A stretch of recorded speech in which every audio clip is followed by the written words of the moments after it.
dare you tell me to turn off the Monster Cat? How dare you? Well, because I saw that it was probably echoing through our mic. Well, I mean, double the Monster Cat, double the fun. Honestly, where I come from. Yeah, it actually sounds the same.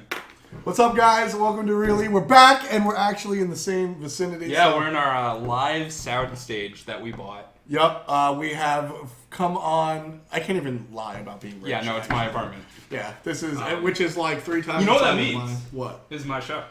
Oh shit! But you can watch his show tomorrow. What show is that? All right, let's talk tomorrow at 6 p.m. That's right. Well, it's actually mine and David's show. It's not my show exclusively. You know, like 60-40? 70-30 and we don't tell him we said that. It's ideally 50-50. That's the ideal. Anyway, so new setup, obviously. If there's issues with the mic, tell us. If there's issue with the screen, tell us. If there's issue with Krett, tell us. If there's issue with me, shut the fuck up. Yep. Welcome to Really.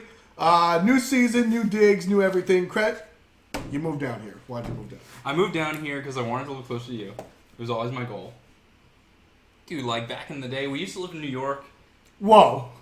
No. Connecticut is not freaking New York, okay? It's New York, dude. It's the same. What's the difference between Fairfield County and Long Island? Long Island has... A ferry. That's it. No. There's so much more to that. There's so much more to this weekend as well. We have TV, you have Allied. That's it. I'll take that. Lots of esports happen this weekend. Lots of real sports, if you want to use that one. Traditional, as I say. The SPL, obviously, is in full swing. We're going on to week number 3. CSGO had one of the biggest majors they've ever had, and definitely the biggest one they've had in North America. 1.2 million concurrent? Yeah. It was huge. I mean, I want to say they hit 1.5, but I've... That's just what I heard on the broadcast. Yeah, I don't know. Yeah, I got no clue. I have no research. Biggest one they did in North America, which was pretty sweet. And a huge deal about the winners, who we're going to get into a little bit later. Yeah. Krett made me write down HOTS. Call of Duty's also happening. Smash had Pound 2016, which was really sweet. I have a little anecdote about that one. NCAA, which is fun. I will talk a little bit about that, and I won't talk about the actual basketball, so you'll actually have something to listen to. And then MLB, I have to mention. Okay. Opening day. That's very cool. Oh. The Yankees lost to Houston. Can I go to sleep now? Yo, it was actually really funny. So I tweeted out, like, the Yankees can't lose to the Astros. It's not something that's going to happen. Right. They lost to the Astros. Of course. Astros Twitter invaded me. Like, all of these people that don't follow me. Of course. Like all these people that don't follow me that, like, don't do esports and just do baseball. Yep. Somebody caught my tweet and, like, I just got invaded by all these people like, well, they lost. What are you going to... And I was just like, who are you people? All right. Stick with me on this. You like that song, like, Umbrella by Rihanna? Ella? Yeah, whatever. It was a good song, right? Like, she's a good artist? She's a good artist. Like Yeah. So, like, a while ago, I tweeted, what the fuck happened to Rihanna? Because she didn't release anything in, like, a million years. Sure. And this fucking one dude who loved Rihanna was like, Rihanna's the best artist. Do not fuck with her. And I'm like... Where did you come from? Yeah, right? Like, do you just search Rihanna? Like, I search... You know, actually, I'm pretty sure Riff Raff does that. Like, well, I mean, for example, I search I have a... Well, I don't search it. I have a tweet deck column for SPL, Smite, and then all of the casters' names. Yep. Because my job, I'm sort of like de facto community dude. Right. So, like, if somebody tweets out, man, F.'s casting sucks because he says this too often, then I catch that, and I... don't take the fact that he says I suck to heart, but I notice, all right, maybe I did say that too much. Yep. You know, Adonis is too negative. Well, you know, okay, that's we'll go with it, right? Like, we figure it out. So I have reason to search for that. Mm-hmm. If you're just a fan, and you're just like, I'm bored, I'm going to search for somebody hating on my favorite team. That's like, right. Like, get a life, get a job, get an omelet. Like, do something, man. Get an omelet? Yeah. All right. Yeah. You got to spend time to eat an omelet. It's not just like do. potato chips. You got to sit there and... You got to cook it. Takes time too. Not that long, but I'm the omelet king. All right. So, what did you watch this weekend? CS:GO, obviously SPL. Yep. Well, you didn't watch it. You casted it. Different, and I'm glad you made the distinction. And I did watch the NCAA. It's one of my favorite times in sports. So I want to talk about what I watched and you did. And Smash as well. You watched Smash? Yeah. Good. I didn't. HOTS. Okay. They had something in China. A Korean team won. They dominated. Okay. And honestly, that was this weekend for me. Like, it was either stomps or it was throws. And that was this weekend. All right. across like all games. I don't know why, but it was it was cool to see that game after a minute of not really watching it. A lot of action, Sure. which is nice because most MOBAs are a little bit more slow, a little bit more methodical. HOTS is just sort of a team fight for 20 minutes and the game ends. And you're sort of left wondering why anybody won.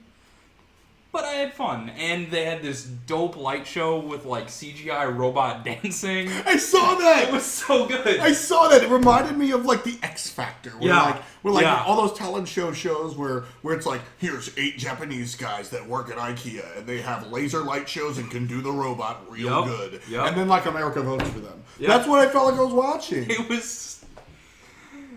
Esports needs more of just the arbitrary bullshit with dubstep and lights. Like, okay. And there were pyrotechnics too, alright? Like, dubstep and lights besides the point. Yeah. The biggest thing that comes to me, we need to get a piece of art.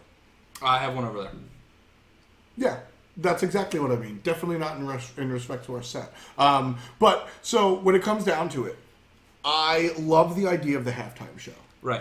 Right? It's super important. And I touched upon this on First Period every Sunday, twitch.tv/10 a.m. EST. I watched, actually. I touched upon this on First Period, where you're always, if you are broadcasting with no commentary, no music, a shitty camera, you're going to get the hardcore fans. Yep. They don't need any doodads, right?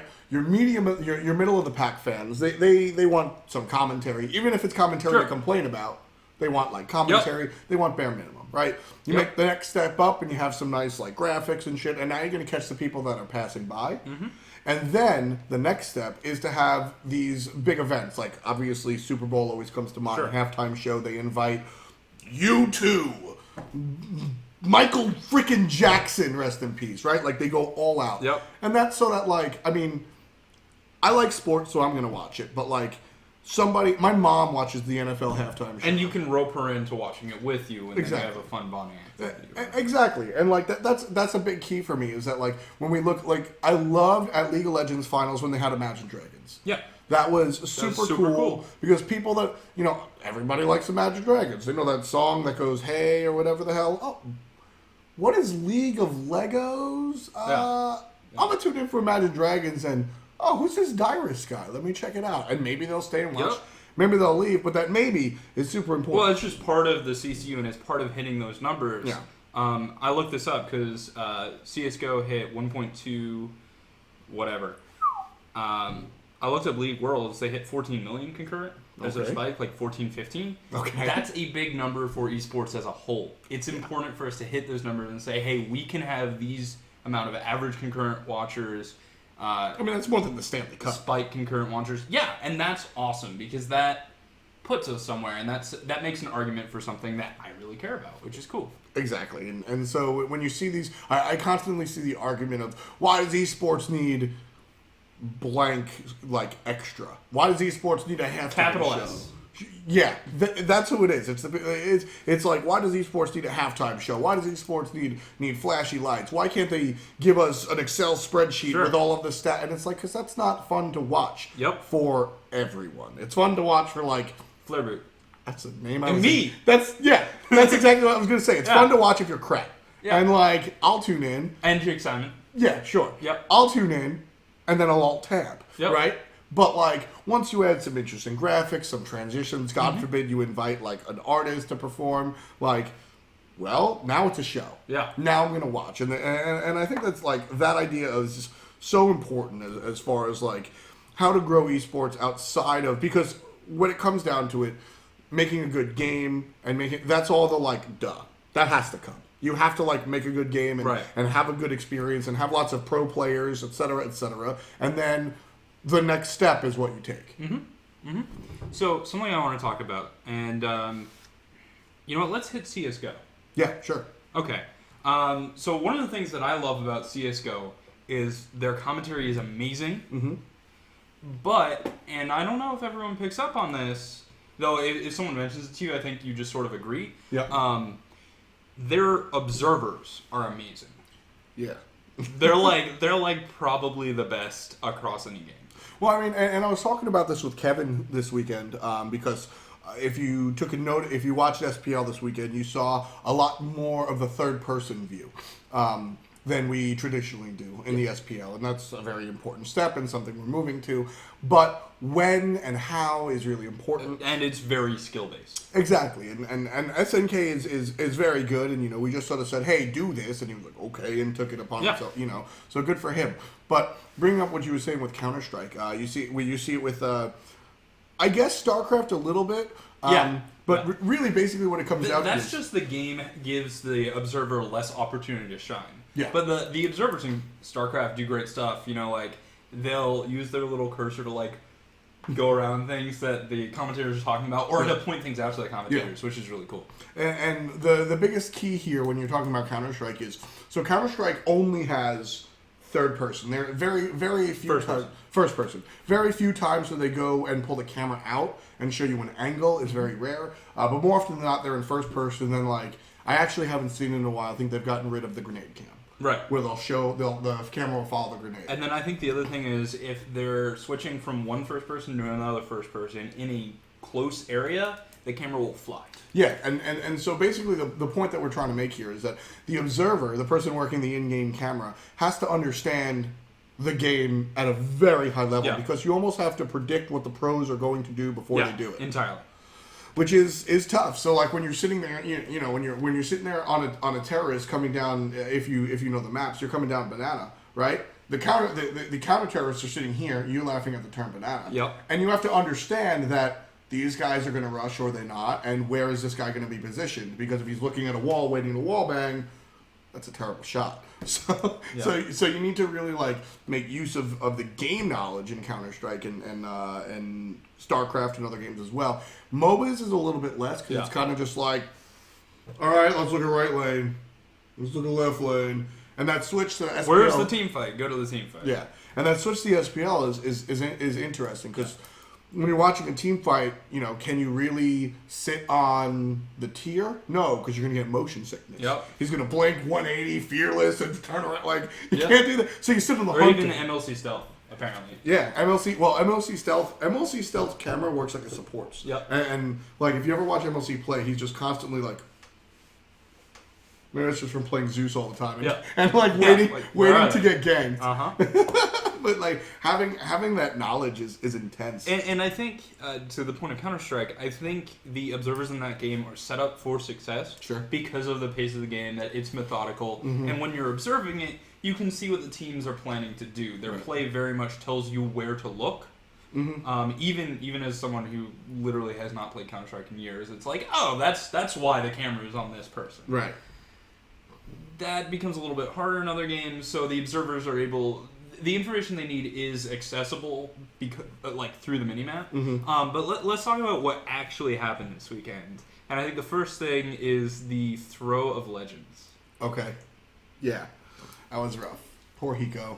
Yep. Liquid is... So basically, if for just a primer, if you're not a Counter-Strike fan, NACS sucks. Europe rules the world. Yeah. And spoilers... Brazil won the major. Cracking me in the head. None of this makes any sense. It's kind of hilarious, and that's the point I want to get to. But as we break down the actual gameplay, Liquid wound up. They got up to match point essentially. Oh yeah. And the Brazilians just said, "You don't win." Nah. And so they knocked out Liquid, and then it was just... And it was two maps that this happened on, right? Yeah, they wound up going to overtime, and it was real rough. And the Brazilians, when I say the Brazilians, I mean our very own Luminosity, the team that sponsored Barracuda and all those XC9 TSM guys. Yeah, it's Lumi. So these guys came in, and they wound up winning. I mean, you want to break down some of the gameplay, or... I don't really understand Counter-Strike on a high enough level. There were assault rifles, and there were flashbangs and smoke grenades. But my basic understanding is that just when it came down to the point where a Luminosity player had to pull out a clutch, which is when you're in a bad spot and, sort of mathematically and simply put, you can't win, and then you kill everyone, they just kept doing that. And so that's why I'm really excited. TBS is going to be hosting, very funny, the E-League, which is the first the first modern esports league on TV. But after there was the CPL and the blah blah blah and the World Series of Gaming. Yeah, but they also like very quickly folded as soon as you actually remember what they said. Actually, that was a very interesting. Real quick side note: one of the Counter-Strike leagues that was on that they tried to put on TV, they tested out regionality. Their teams were like the New York Team 3D, etc. And I think it worked, but that's a story for a different time. Coming into now, E-League is where the Counter-Strike is going. It's going to be on TV. You can check it out on TBS. And I think it's really important for Counter-Strike to lead the way. Obviously, I would love it if Smite was on TV, but I think that would set the table incorrectly. Yeah. Right? So Counter-Strike is very, very approachable to the non-esports fan. The only problem with it is that it's counter-terrorists and terrorists. Like, that's the only thing that you're just like, I mean, I regularly watch sports in the airport. Yeah. I am regularly watching, like, go Knicks, go Yankees, and I really don't want to say, where's the bomb in an airport? That's not something I want to be. You really don't. So, you don't want to get excited about that in the airport. So, with that said, with that issue aside, there's a couple of very important things that Counter-Strike set up for as far as like being a good spectator sport. And the first thing is the break in the action. Yeah. It's just like American football where, all right, 2 minutes, ready, set, go. And at the end of 2 minutes or less, sure, you can make it last till like 2:30 with a bomb planted too. But like at the end of 2 minutes or less, the round is over. You do it again. Yeah, and so like that's very. It's a comfortable pace. And the commentators are so good that you just sort of watch it and you understand what's happening. They're like, yeah, this is an eco round. Yeah. And they're going to not buy guns so that they can do it later. And like, the economy of Na'Vi is getting a little bit weak and LG can take advantage here. And see, that's the deeper end of Counter-Strike, right? Like, we can commentate Smite and tell you about like item builds and stuff, but just the pure amount of information you need to watch Counter-Strike is way lower than the pure amount of information you need to watch MOBAs, right? Because there's 5 different positions in MOBAs that are all very different for the most part, and there's items, and there's 4 abilities per god, and there's 74 gods in the game now. I think Jingwei is 5 or 4. And Counter-Strike is like, all right, they're going to buy an AK or an M4. Yep. They might upgrade a pistol. They're going to get an AWP. Yeah, like sniper rifle, assault rifles. Someone used a 5.7 in the All-Star game. Yeah, you upgrade and your they're pistols like, hey, and stuff. he used a 5.7. You can't really do that. It's not a good gun. But it's great if you talk to Hiko. But like basically my point is just that you don't need all this info. Yeah. You can accidentally tune in, and many people are going to do that. You can accidentally tune in and go, video games? On my TV? And you can actually sit there and go, about it. Oh, he died. I guess the team who didn't die wins, right? Like you can easily see that. That's the game. Is just don't die, you win. So like it's just so much easier to open the idea to the masses. I mean, not for nothing. Yeah. We're Americans. Guns are cooler than dragons. Moving on to another very popular game. COD had a major this weekend. Yep. It went to Optic Gaming, taking their first major of the year, which is actually a surprise, right? Like, they're Optic Gaming. They're the big name in COD. You expect them to win, but they've been having some trouble. They had a really strong season, but the people that are up against Rise Nation had been looking really good and had a potential for a win. Now, COD does a best of 7. Sure. And what they do is they do a map rotation, or a map and a game mode rotation that I don't entirely remember what it is, but it goes through a whole variety of modes. Search and destroy, hard point, there's capture the flag, there's something with like points, I don't know what that There's one a is. satellite, the like satellite thing. ball. Uplink, there we go. Uplink. Yep, and then they go through it again. And it went all the way to 7 games. Cool. Final round, because the last map is Search and Destroy, which is Counter-Strike mode. And it was a lot of fun. It was one of those series that was almost a reverse sweep, but then it wasn't, which is about as exciting as it gets for me, because I really wanted Optic to win. What was fun about it was Nade Shot was their Anna Sky. If you don't know who Nade Shot is, get out from under a rock. He's a cool dude. He got 4,000 subs when he returned Yeah, in like one stream. Yeah. Anyway, but it was funny because the commentators kept being like, blah blah blah strategy, blah blah blah smoke grenades, and they shall be like, no one is gonna throw a smoke grenade. This is not Counter-Strike. No one will throw a smoke grenade, and they threw a few. Right. But what was interesting was they actually tweeted out a video recording of the last round. Right. And they missed 3 of the 4 kills from the winning team. Like, Didn't see the camera? Yeah. Ouch. Yeah. Wow. You know why? Why? Because the game is not setting the observer up for success. Okay. Because the game is chaotic and crazy, and there's all this jumping and moving, and it looks damn cool when someone does get a kill and you catch it. Mm-hmm. But you just didn't catch it that time because you don't really know when people are going in. It's not broadcast by smokes and flashbangs. So are you saying that Call of Duty is just a bad observer, a bad spectator sport? At least it seemed to me from that round of Search and Destroy, yeah. Not that it's a bad spectator sport. It's just harder for the observer to succeed. But when I was able to see what was happening, it was pretty cool because the movement is fast and exciting and chaotic, and people die really quick, and it was fun. I had fun. I'm not a COD guy. I'm just not a Call of Duty dude. Like, constant respawn is weird, and I respect the tactics of... So, the way Call of Duty and Halo work is there are designated respawn points, and based on your positioning on the map, where you'll respawn in a different place, so when somebody dies, your team will... push forward to ensure that you respawn in the correct spot. Like, I respect that there's tactics behind it. Totally. I'm not saying it's trash. I'm not saying, I'm not taking the easy way out. It's a hard game. They've got some interesting stuff with manning guns and manning perks and stuff. And it's just not you protect 2 things that you want, and then the bands start, which I always thought was a little interesting. Yeah, I like the idea of protect. I don't know. Call of Duty, if I'm gonna watch a shooter, I'm gonna watch Counter-Strike. I prefer the slow tactical. And you know what? If you do make me watch some fast-paced shooter, it's gonna be Halo. Yeah, maybe that's just the Gotti influence. But I like a little bit of Halo in my life. I definitely don't mind Halo. I've been watching a little more Halo than I'd like to admit, honestly. But yeah, I don't know. Call of Duty has a lot of problems for me as far as me enjoying watching it. Like I said, it's one of those things like baseball. Where, I like baseball, you don't.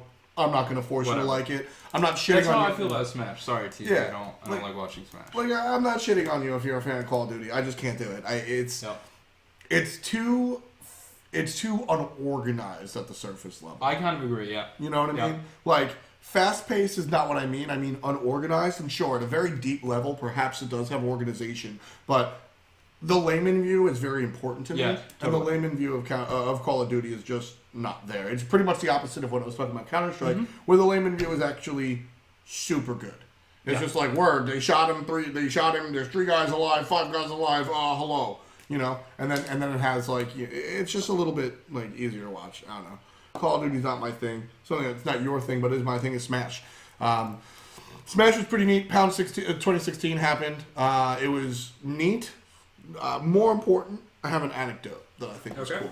I was sitting at the bar. The other night. What was it? Sunday. Pound 16 was on. It was the night before finals, I believe. And Hacks, tri-state area, New York. Hacks upset.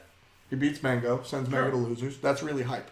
So I'm sitting there at the bar, watching on my phone, just chilling, laughing. And this kid comes up. And the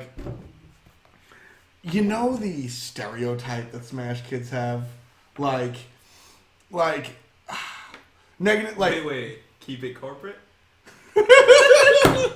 No, the stereotype of just ultra shy, withdrawn, awkward, smelling like a wet dog, greasy hair type deal. Sure. That's the stereotype of Smash players. And for what it's worth, the most of the Smash players I know don't fit that stereotype. Except for TV. But there are definitely people that do. Yep. And I'm sitting there, and this kid, I'm sitting there watching, and this kid comes up and he stares at the menu.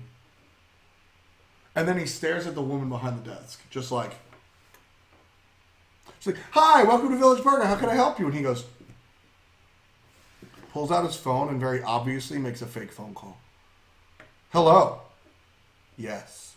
And then backs up and talks on his fake phone. And then he I guess he was trying to gather his thoughts and figure out what he wanted to say. And He finally gets off the phone. He orders his meal, but he orders like a burger and fries, and like doesn't want to talk. Yeah. But what excited me was this guy clearly was like the shyest dude west of the Mississippi. Okay. Did not want to say anything to anybody. But then he saw what I was watching and he goes, "Are you watching Pound?" Like way too loud. And I was like, "Yeah, I'm watching Pound." And he was like, "Yo, you see that Hack's upset?" And all of a sudden he just comes out of his shell and he sits down, we're watching the game and he's going down. And like, it's really cool to me that in 2016, I can like sit at the bar watching esports and have some dude come up to me and go like, "Yo, esports!" Like, if this was 2 years ago, that just wouldn't have happened. Like, no, it wouldn't have happened. Like, that just wouldn't have happened. Yep. You know, and because he told me, he's like, you know, I got into Smash a year ago. Like, it's, you know, he's fresh to it. And I asked him, I was like, you know, what got you into Smash? Are you like a documentary kid? Is the, you know, they use that as a negative term. And he's like, "No, I mean, I saw the documentary, but really, like, I was always into, like, anime fighters, and, like, I saw Smash being played on Twitch. I just saw all of these esports events, and I saw all these pros. Yeah. And it just speaks to, like, the level of how far that it's come, because this dude just, like, played video games on his PC and, like, accidentally noticed an esports scene. And I think that's really, really exciting, because, like I said, I mean, that was my experience, but, like, I'm an ultra nerd. Yep. Like, I'm sitting there on 4chan, like, I know about Twitch TV. Like, so when I accidentally found the SPL, or, you know, whatever it was Lionheart and Drybear's Smite Weeklies, right? Like, I, like, accidentally found that stuff, and, like, that was cool. But now the mainstream people are, like, accidentally finding it, and I think that's really dope. Yeah. That's really cool. I think that speaks to, like, volumes as far as, like, how it's traveled. Have you ever run into anybody that, like, hey, you're wearing a Dignitas shirt, or I know Team Eager, you're the coach. You ever run into that stuff, like, in the past or whatever? I mean, I have fangirls. I don't believe that. You really have fangirls, Krett? It's happened. Really? There was this one girl at SWC. I don't know if she did it to you, but she, like, saw me and, like, screamed and then made me draw Hunbots. What? Yeah, dude. No, I don't believe it. No way. She tweeted the Hunbots. Really? Yeah, she tweeted a picture of the Hunbots. I was not the only Hunbots drawer. Are you Other sure? people drew Hunbots too. Okay. Like Mike drew a Hunbots. Mike? Polar Bear Mike. Michael. Polar Bear Michael? Polar Bear Michael. Polar Bear Michael. I call him Mike. He's No. Polar Bear Michael. Right. Polar Bear Michael. Well, we're on good terms. So, for real, there was a human female attracted to you. Yeah, dude. I own a motorcycle. Ah, it all starts to be. There we go. It all starts to make sense. It go. all piles together. SWC was a while ago, man. I'm trying to think of my most wild story. The most inappropriate story for stream. Oh, God. Don't start. I mean, I'm trying to, you know, because the problem is most of my stories involve Wolfie, and those are not appropriate. Those aren't appropriate. We don't talk about going to Hooters. We don't talk about Wolfie. And then I have stories involving Sean Charles, which not are inappropriate. No. And then I have stories involving, like, yeah, man, SWC, just gotta go. It was a good time. Yep, you just gotta go. You were coaching a team at that time. I was coaching Fnatic. And you're coaching Fnatic now? Yeah, Toally. Toally? Yep. Toally, man. So, I mean, he's trying to find his place in the... I love that he's not giving up. So, like, I said this, I'm glad the Polar Bear Michaels are coming out in chat. Yep. You know, somebody asked me during first period. Right. They said, hey, do you think, Toally didn't find a team. Yep. You know, is he an SPL caliber player? And I answered very candidly. I don't think that Toally at the moment is an SPL caliber player. Well, let's define SPL caliber. Sure. Well, I mean, with the because like you can be in the SPL. Yeah. But like I think SPL caliber is when we're talking about someone who can compete with big dogs. Yeah, exactly. Big boys. And frankly, I don't. But I think that Tolly's mind is 100% still there. Sure. You know, and maybe if he practices, he comes back. I'm not saying like that's the end of Toally. He'll never play again. Yeah. But like I think because it's important to remember, and I think when we get into talking about the actual SPL, this will be important to remember. As an analyst, we always love to be proven wrong. Yeah, that's a huge deal. I mean, I got a bunch of hate because I took a bunch of gambles on my SPL picks last week. I got a bunch wrong, and people are like, nah, nah, you're so wrong. And I'm like, I'm really glad we wound up with surprising splits instead of like predictable outcomes, dude. But so, yeah, to that point, as we transition more into the world of Smite, Toally is like totally there. Yeah. He's totally there as a coach. And for what it's worth, as far as like, forget the whole, because coaching is so much more than just your Smite knowledge. Yeah. Toally is like a dude that gets it. He like understands a lot of the like... Well, yeah, I coached him. Shut up. He understands a lot of that interpersonal. Yeah. He understands a lot of like the... It's not just what you know, it's how you know it and how you practice it and this, that, or a third. And I think that can be really valuable to a team like Fnatic. Yeah, totally. Fnatic is an interesting team. They're one of the teams that is making an investment in their roster. Yes. They're saying, we're picking up big men teams, we're picking up Jiffy. We think they can be good. Mm-hmm. That does not mean we think they are good now, and they're going to be the best. But we think that in the future, they can be the best. Yeah, exactly. And because, honestly, I think Fnatic at Worlds hit their limit. That was as far as that roster could have possibly gone. You could have seen another season, and their performance would have reached that level, which is very high, but is not world champion level. Now, here's my question about Fnatic specifically. If you remove Captain Twig from the situation, because I think universally everybody can agree that Captain Twig in the jungle just didn't work out for Fnatic. Right. With Badger still in support, because he was always... Badge is super good. Oh, he was always, like, good enough, right? Well, No. Badge is super good. Yeah. Well, what I'm saying is he got to the point where, like, he struggled at times, and then he leveled up, essentially. And, Fnatic got rid of him despite the fact that he's super good. So there was other situations going on there. In a world where Badger fixes whatever with, like, outside of the game issues, whether it was paying attention or just investing time into it, is Badger good enough to stay on the roster? Yeah, totally. I think Twig's good enough to stay on the roster. Really? Yeah, I think Twig's super good. But, like, sometimes a certain combination of players just doesn't work anymore. TSM. Yeah, sometimes you just have to change people out. I think Twig is a fantastic mechanical jungler. I think he falls short when it comes to controlling the map and shot calling. And decision making and ganking and which is part of control. Assassination. I don't think he has problems with his decision making. I think he has problems with team decision making. But like, dude, that's something you can work on. You can work with other people. I don't think Twig is a dead end jungler. I think he was a dead end for Fnatic. Okay. Or even more, I think that Fnatic roster was a dead end. Sure. Yeah, I mean... But I think Twig is super good, and I think he can totally succeed. That was my biggest letdown of 2016. Of was moving Twig into in the season jungle? 3, was seeing Captain Twig in the jungle, because I love, and... Oh, me too. And, like, I don't love every SPL player, full disclosure. But I actually really, really do love Captain Twig. He's so cool. He's like he's the definition of like the nice dude. He's never going to do you wrong. Chill guy. He's never going to scum you, right? And you're never going to hear his name associated with like drama or nonsense like that. And so I was upset that he was jungling for Fnatic because it just wasn't good. And meanwhile, he's quite literally one of the best 1v1 duelers in the world, and that translates to other lanes. He played mid totally fine. It was just that Zeros wanted to play mid, and Zeros is probably one of the best mid. No, not even probably. He's one of the best mids in the EU. Yeah, you just don't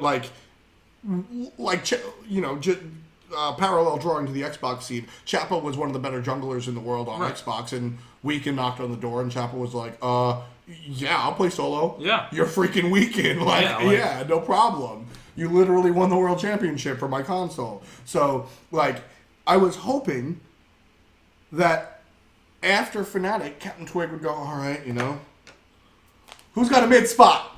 And instead, none of in the jungle.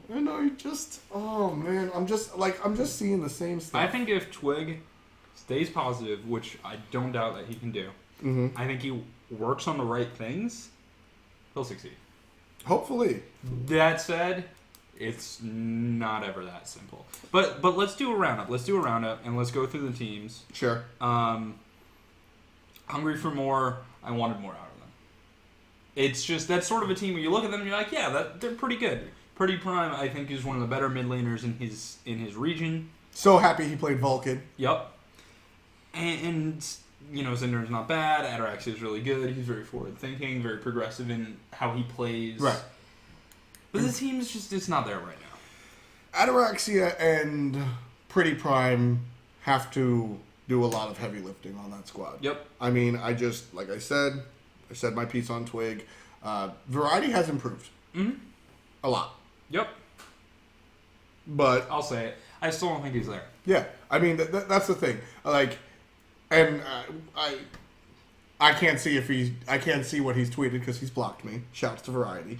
But the problem is for me with Variety, we got to see him improve in, I mean, not as visibly as MattyPocket has been. Right. But, like, we got to see him improve. If you watch an old-ass game from back in the day, you watch one in the middle of the summer split, and then you watch his experiences in the fall split. Very clear improvement. Yeah, very clear improvement as far as God pool, as far as mechanics. Sure. And then his failures in the fall split were honestly more Frosty X than his. Yeah. Because basically the whole gimmick of old Dignitas' situation was Variety would poke out the solo laner like solo laners do, but then Frosty X would actually show up instead of camping the duo lane. So that was their situation, and then when it came fall time, like, it just didn't work out. We've watched Variety improve, but, like, as much as he's improved, he's still not where he needs to be. Right. And that is a problem. I think that Variety is at the spot where he can take a fight in solo lane, which is basically Variety is the bare minimum of what I want on a team as far as a solo laner. Yeah. And that sounds a lot more negative than I mean it.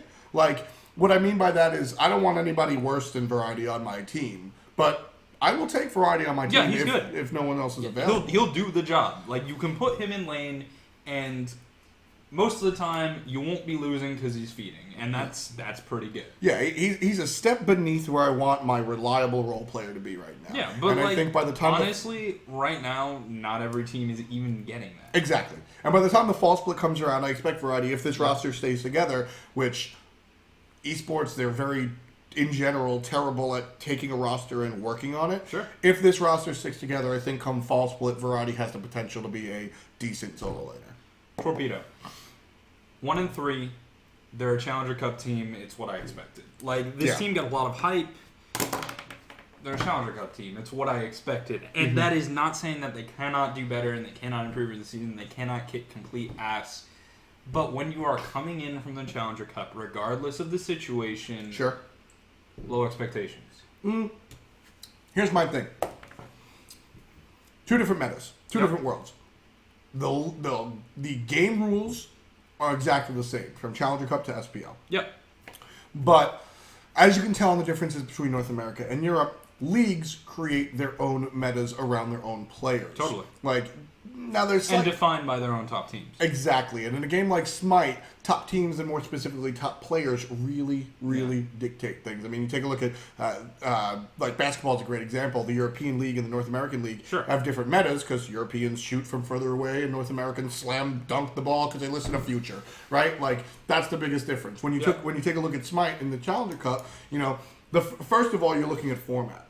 When you're playing in the Challenger Cup, you're playing in an open bracket tournament. Right. So you're playing for hours at a time. You're used to getting warmed up and warmed up and warmed up and warmed up. And by the time you're playing against anybody relevant, you've been playing for 6 hours. You're already ready to go. And during those warm-ups, you're able to make mistakes. Yeah. If they don't matter. Yeah. I mean, you can screw up against the 5 Angry Hindus or the 5 Angry Dogs, and you're still gonna win. Yeah. Like, you can mess up against the Randos 64 who gives a shits, and you're still gonna win. Yeah. With the SPL, well, game time, we got to fight against Panthera. Like, you gotta go out of the gate. You cannot fuck them. You have to be ready. Yeah. I think Torpedo is learning. I think they'll be good eventually, but and it's important to note that eventually a league gets to the point where the bottom teams in the league still won't be bad. Right. I think NALCS, which I've been watching a fair bit of, I think they're there. Mm-hmm. Renegade's not doing that bad. Dignitas, they suck, but whatever. Yeah, me too. Fnatic. A big point for me, the last point for Torpedo is that you look at this roster and you go, why aren't they succeeding? They should succeed. And the biggest problem they have is the meta coming into the SPL. Sure. Not just the, what picks and bans are, but more like I was talking about there's the format, there's the teams surrounding them. Picks and bans are, people ban out like Kali at the top level because there happened, or Naja is a better example. People ban out Naja at the top level frequently, not because Naja is a top pick, top ban in general Smite overall. It just so happens that DaretoCare, Mask, all of the top junglers in North America happen to have a really strong Naja. Yeah. Naja is like, if not first pick, she's right here, or he's right here, right? But all the junglers play him, so he goes up here. That's a meta change based on the specific players. Things like that are what Torpedo are going to have to adjust to. That format of the league, etc. That's what Torpedo's going to have to adjust to. They've got Game Hunter. They've got... Carino probably needs a little work, but they've got Game Hunter. They've got a lot of notable names on that team, and I think the biggest hump that Torpedo has coming into this is, one, they've been number one forever. They've been shitting on their opposition in the Challenger Cup, and now they have to go, all right, Raffer, it's our turn now. And so that's a switch around this format. More than learning the game, they have to learn the game within a game. What is the difference? They have to learn how to be an SPL team, yeah. Exactly. That's the biggest deal. So then, moving on to Fnatic, who we talked a little bit about. Them. Yeah, making an investment for the future. 2-4, not surprising. Mm-hmm. They're the team that is doing bad, but is not bad. Exactly. This is a situation where a lot of times I do value mine and other analysts' opinions, independent of pro players, right? Right. Pro players have their ideas and their mindset, but like, I can look at a roster and say, in my professional opinion, I think player X is not a good fit, despite what these players say. Fnatic is a situation where Captain Twig had to go, fine, no problem. Badger was real good. Yeah. Everybody, most people will say Badger was real good. Now, I think he's proved it. Exactly, and with leftovers, he's definitely proved it. My point being, this is a situation where you kicked Badger? I have to trust you. Yeah. That Big Man Tings is the real thing. I trust Reels. Because... Dude, Marcus is so smart. That's the thing. Reels, Maniac, and to a lesser extent, Zeros. Zeros and Maniac came out at the same time. The three core that are still there, they have been performing as a number 2, number 3 team for 4 years, right? Yeah. Reels has never been on the bottom of the SPL. Yeah. Even before there was an SPL. So, if this team is going to tell me that they have changed their good support player for someone else... Who Reels has been playing with since the launch tournament. Yes. I have to respect and understand that decision came from a place of intelligence. And actually, you know what? I don't think this is the sort of thing that is breaking trust. Since I coached Fnatic at Worlds, I'm on good terms with them. When Reels made the decision, or a while after he talked to me, and he was like, I'm playing with this player, Big Man Tings. He's a really good dude. Did you say playa? Yeah. Yeah. Southern playlist. Big Man Tings. Yeah. Okay. Yeah. Okay. But he said that he actually feels comfortable with this guy, like he did feel with Badger. Okay. And that's super cool. Yeah. That's super good. I think this roster can succeed. We'll see what they can do over the course of the season, but more importantly, over the course of the year. Yeah. Dignitas, they've played 2 games. Biggest thing for Dignitas, in my opinion, is SunTouch coming into the support role, which is exactly the role he needs to be in. I think he needs to be in solo. Because then you win bingo? Yeah. Yeah, that's what I thought. Historically, I have never liked SunTouch's play until he wound up in the support role. Yeah, he was really good support. Jungle, he had good ideas, but could never really execute. Mm-hmm. But you could always see him I'm going to make a gank. I'm always playing Freya. The gank didn't work out, but it was a smart gank. He would always, what I mean? He always had his mind in the right spot. Yep.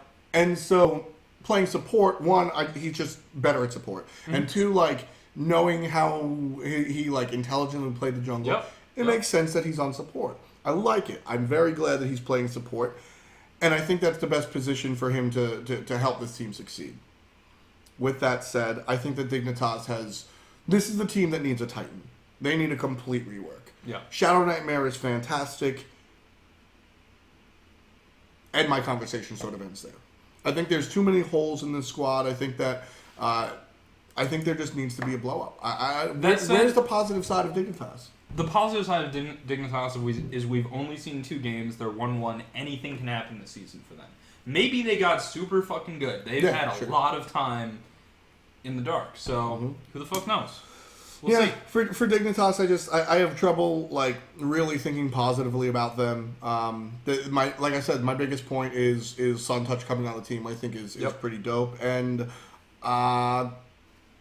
I think it's unfair when people say like, "Oh, he's a streamer, so he's going to not pay that's attention." fucking bullshit. Like, because I mean, we Like, dude, that's how they make a living. Yeah, I mean, the mentality of this guy's a streamer, so he won't pay as much attention to the professional scene is not a position. Yeah. All opinions are equal except that one. Yep. Like that just doesn't make any sense. So I think that regardless if Suntouch streams 24 hours a day or if he streams 0 hours a day, Yeah. he will still perform at a high level along with Shadow Nightmare. The rest of the squad, unfortunately, I don't know how successful. I mean, the rest of the roster is unproven or proven to be unsuccessful on unsuccessful rosters. Yep. So I just, realistically, I think Dignitas needs an implosion, and I think that Shadow Nightmare needs to look at his team with a real hard eye, because the people that left the squad left on their own accord. Yeah. They weren't booted. And I don't know Lewis or Shadow Nightmares. I haven't spoken to him about this, but sometimes it's hard to kick somebody from your team. You don't want to be a bad guy. Really is.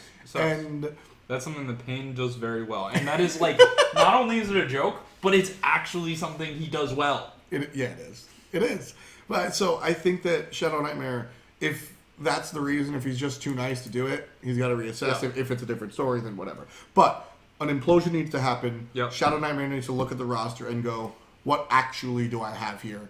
You know, Renz has potential. Mm-hmm. He sort of gets stage fright. He murders everybody in scrims and then murders himself at LAN. And can he fix that? And then, you know, Sunny, can he stick to him? Where else can we go? Because Dignitas as a whole, I think, is just in trouble this split this year. Paradigm, on the other hand, quite a different story. I think Paradigm is a team that wins off of magic and unicorn farts. And when they lose because that's all they've got. Why does Paradigm do good things? What are they doing?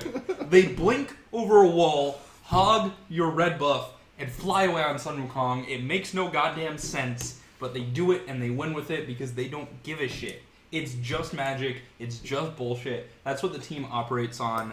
I have no predictions for how they're gonna do. It's the same roster. Mm-hmm. So good. I think that Paradigm benefits from time in the gym in the sense that, like you said, it's the same roster. It's the only team with the same roster outside of Panthera.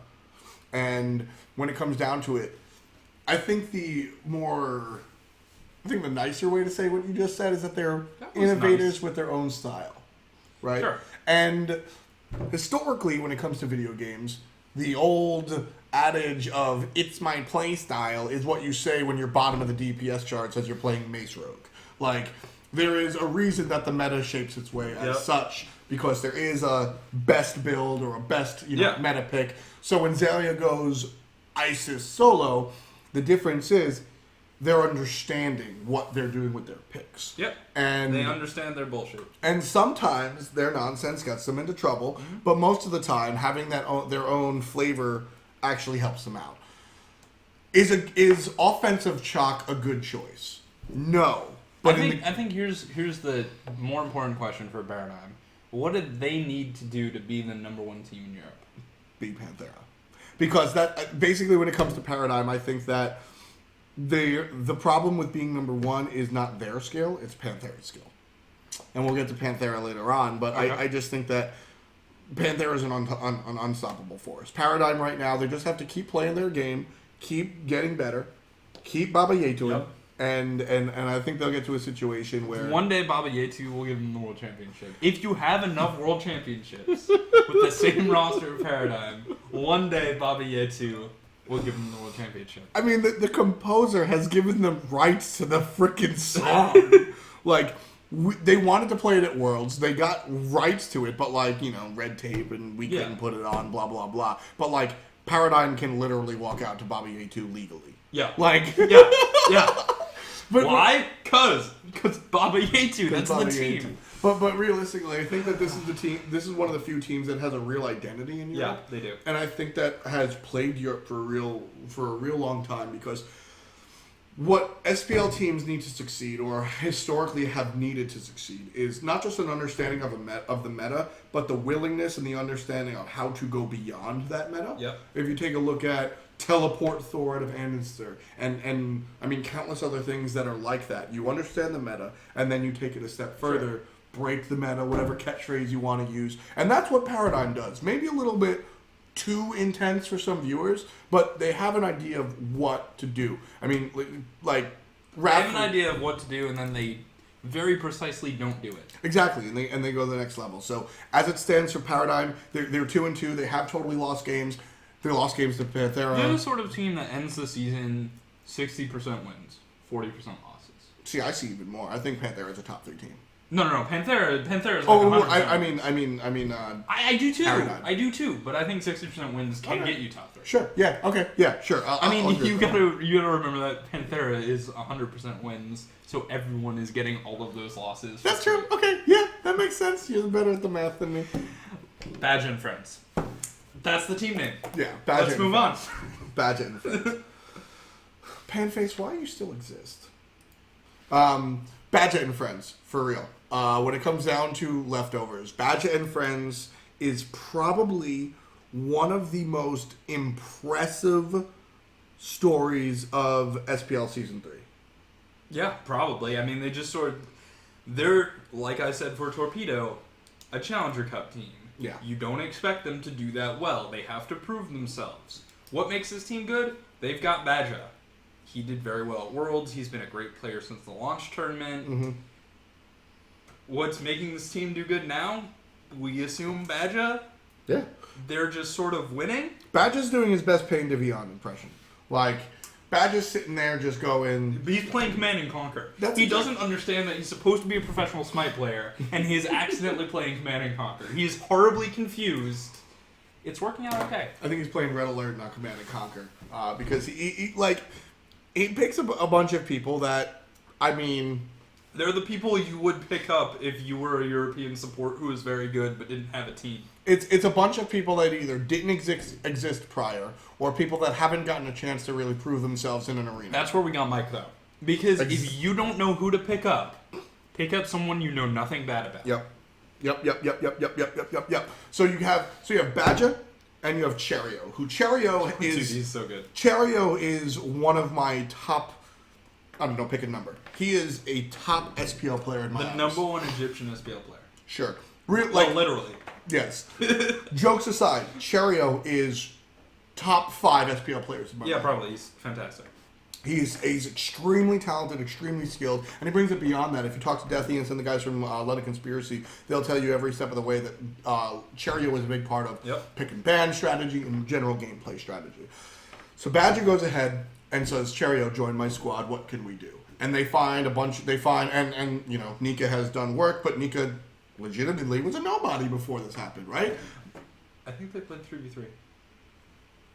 Sweet. Shouts to boxers. Like, you know, he's basically a nobody. If you watch Smite Central with the other 17 people out there watching the tournament with me and Krett casting, shouts to Shadow Boy, you might know his name. But outside of that, Nika was a nobody. Yeah. Fails was a dude that had like performed on a high level for shitty teams, so never got a chance to actually win. Mm-hmm. You know, and Arkle again, nobody like Nika. So Badger goes out there and he knows that Nika and Arkle are talented. Sure. And everybody knows that Fails is talented. And he goes ahead and he gets this, like, band of misfits together. And he's like, all right, you've never been on a team. You've never been on a team. You've never been on a team worth of shit. And Cherio, you're the man. Let's do it. And, like, they've just they did it. They've just been able to do it. Yep. They've just been able to do it. Can they keep up their steam? I believe so. I absolutely believe so. Man, but the comedic timing, if you just said no, would have been great. I really, like... Who they're gonna lose to Dignitas? No, they're gonna lose to Hungry for more. No, that's not the case. This team is the biggest surprise. That said, they are the team to beat. They're the team that Fnatic, Torpedo, and Hungry for More beat to take their spot. Yes. They're the mid team who you consume on your way to the top. So they got to be careful. I think Leftovers is in a good position to be the gatekeeper, where you have your top end teams. You're obviously Panthera. You're gonna have your Paradigm and. Ideally, or I think if all goes well, you're gonna have your Fnatic. I think that everybody, and then you have your Cringe Crew Leftover, where I think Leftovers will be the gatekeeper, but Cringe Crew is the team that's gonna give them problems. Yeah, they've been doing super good so far, 3-1. Did lose Cherio, which is a big blow, but Emilzy he's the European Divios. He's just this kid that is super good and is going to continue to be super good and get better and better and better and better until he becomes European Smite. All right. Oh my God, he's Gandhi. He's like 16-year-old Gandhi. He's not that big of an asshole. No, he's actually a really nice guy. See, for me, the biggest thing about Cringe Crew, outside of their god-awful name, is ShaggyShank. Yeah. Shaggy's Hank. That's actually how you pronounce it. I knew that. Shaggy's Because Hank. I say that. I'm never going to say that. It's ShaggyShank. But, so like, when it comes down to it, Cringe Crew, ShaggyShank had a spectacular performance, if you can think way back to... When Adonis was really excited about him. Worth Gaming. Yep. Later Coast.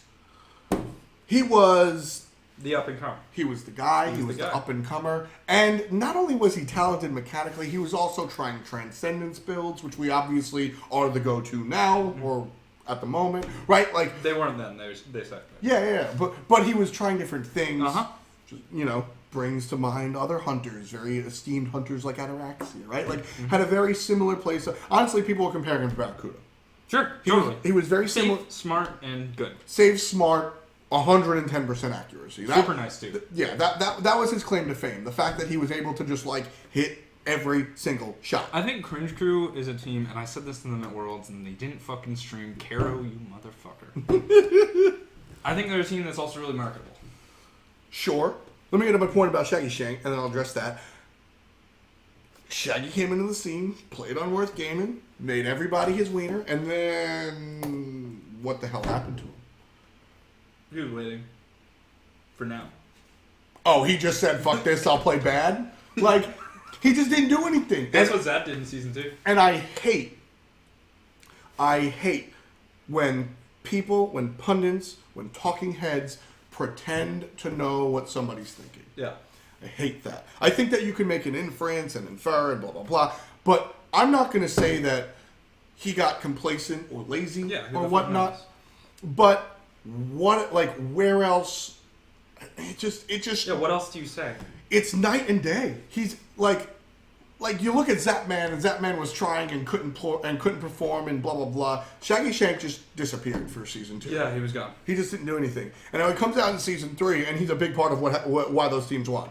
He played Sol and he played Kronos, and he played the opponent. Like, he just rocked them. In lane, out of lane, on Titan, out of Titan, on a field, out of field. Like, he just ran over everyone they fought. He hit every three-pointer. He played better than Ataraxia against Hunger for More. Yeah. And Ataraxia is a top-tier hunter. Yeah. And ShaggyShank might have been, never got the chance to.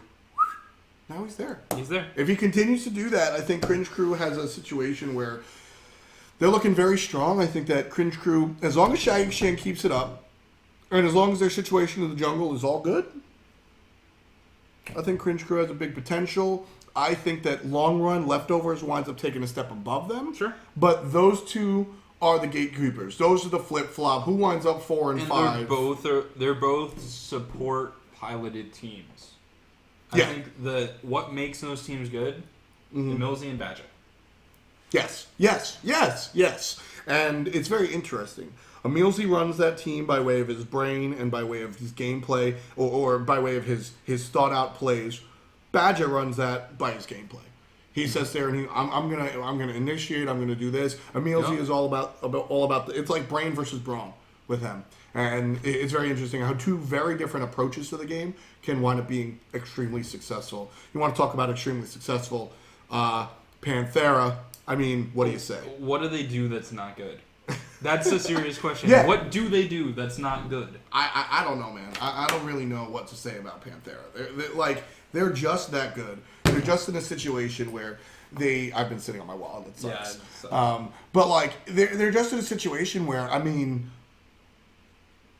they don't fuck up.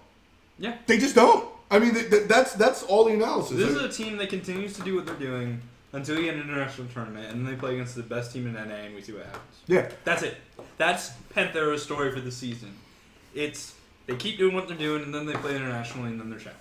A lot of times when you look at teams that have all-stars in every single position, there's something missing. right? A lot of times you look at these all-star teams that are just built from the ground up to just annihilate everybody, and everybody's real good individually, but there's something missing when it comes to team fights. Raffer took 4 people that weren't nobodies, but he took 4 people that he knew could work together, and he knew could maintain order. And, luckily, they wound up being the best. Like, Dimmy is the best solo lane in Europe. You can make an argument for 1 or 2. Yeah. And, Adapting is the best jungler in Europe. You can't make an argument for 1 or 2. Yaman is the best mid laner in Europe. You can make an argument for 1 or 2. Emilito, Raffer, same situation. Yep. Right? Like, every single... And they get even better when they play together. A lot of times when you have the best jungler in the world, he just wants to do himself. Nah, he's going to hang out with Yaman. Adapting's bio on Twitter is secondary mid laner for Panthera. Yeah. So, the only thing that can potentially make this team fail is bad practice. Sure. And that's it. That's the only thing that could screw them up. Like, if they go to DreamHack, because they're going to DreamHack. Yep. And the team they've been practicing against has been playing the wrong picks. And they've been playing against things that aren't good. And I don't want to say coasting. Sure. But sort of coasting through the SPL because they're Panthera and they beat everyone. Okay. Maybe they lose to North America or the other EU team because they were wrong about what is good. And I don't think that's a possibility. I think that's the only possible. I think that's the only team. That's the only way you see Panthera not play at the level they're playing at right now. Right. I completely agree. That's the only way that happens. You just don't think it's going to happen. And I don't think it's going to happen. Yep. Because I know Raffer. Raffer is not going to let them slack. Yeah. And none of them want to slack, which and is the I first know step. Dimmy and Adapting and Yemen, and they're going to play Tyr and Thor and Janice, and they're going to be good. Because Tyr and Thor and Janice. And Soul, I guess? Amaterasu. Whatever. Dimmy plays... Like, my point is, they have the talent, they have the understanding, they have the synergy, and they have the drive. Yeah. Those are the 4 things that you... I mean, I'm sure, like... The only thing they could possibly do better is they could play a smaller god pool in the SPL and build a larger god pool for last time. Sure. That's the only thing that maybe they're not doing and maybe they conceivably could do. I mean, I understand. I get it. I just don't. They're perfect. It doesn't matter. A team can always improve. Panthera's not perfect. But in juxtaposition to the teams that they're fighting against, they're perfect. They are perfect. I personally have said on record, here it is again, Panthera drops 0 games this split. Now, if Fnatic sneaks a win, or if Param sneaks a win, I'm not going to burn myself at the stake. Yeah, not surprised. But I don't see Panthera dropping a game. If Cringe and Leftovers beat them, I think that would be awesome.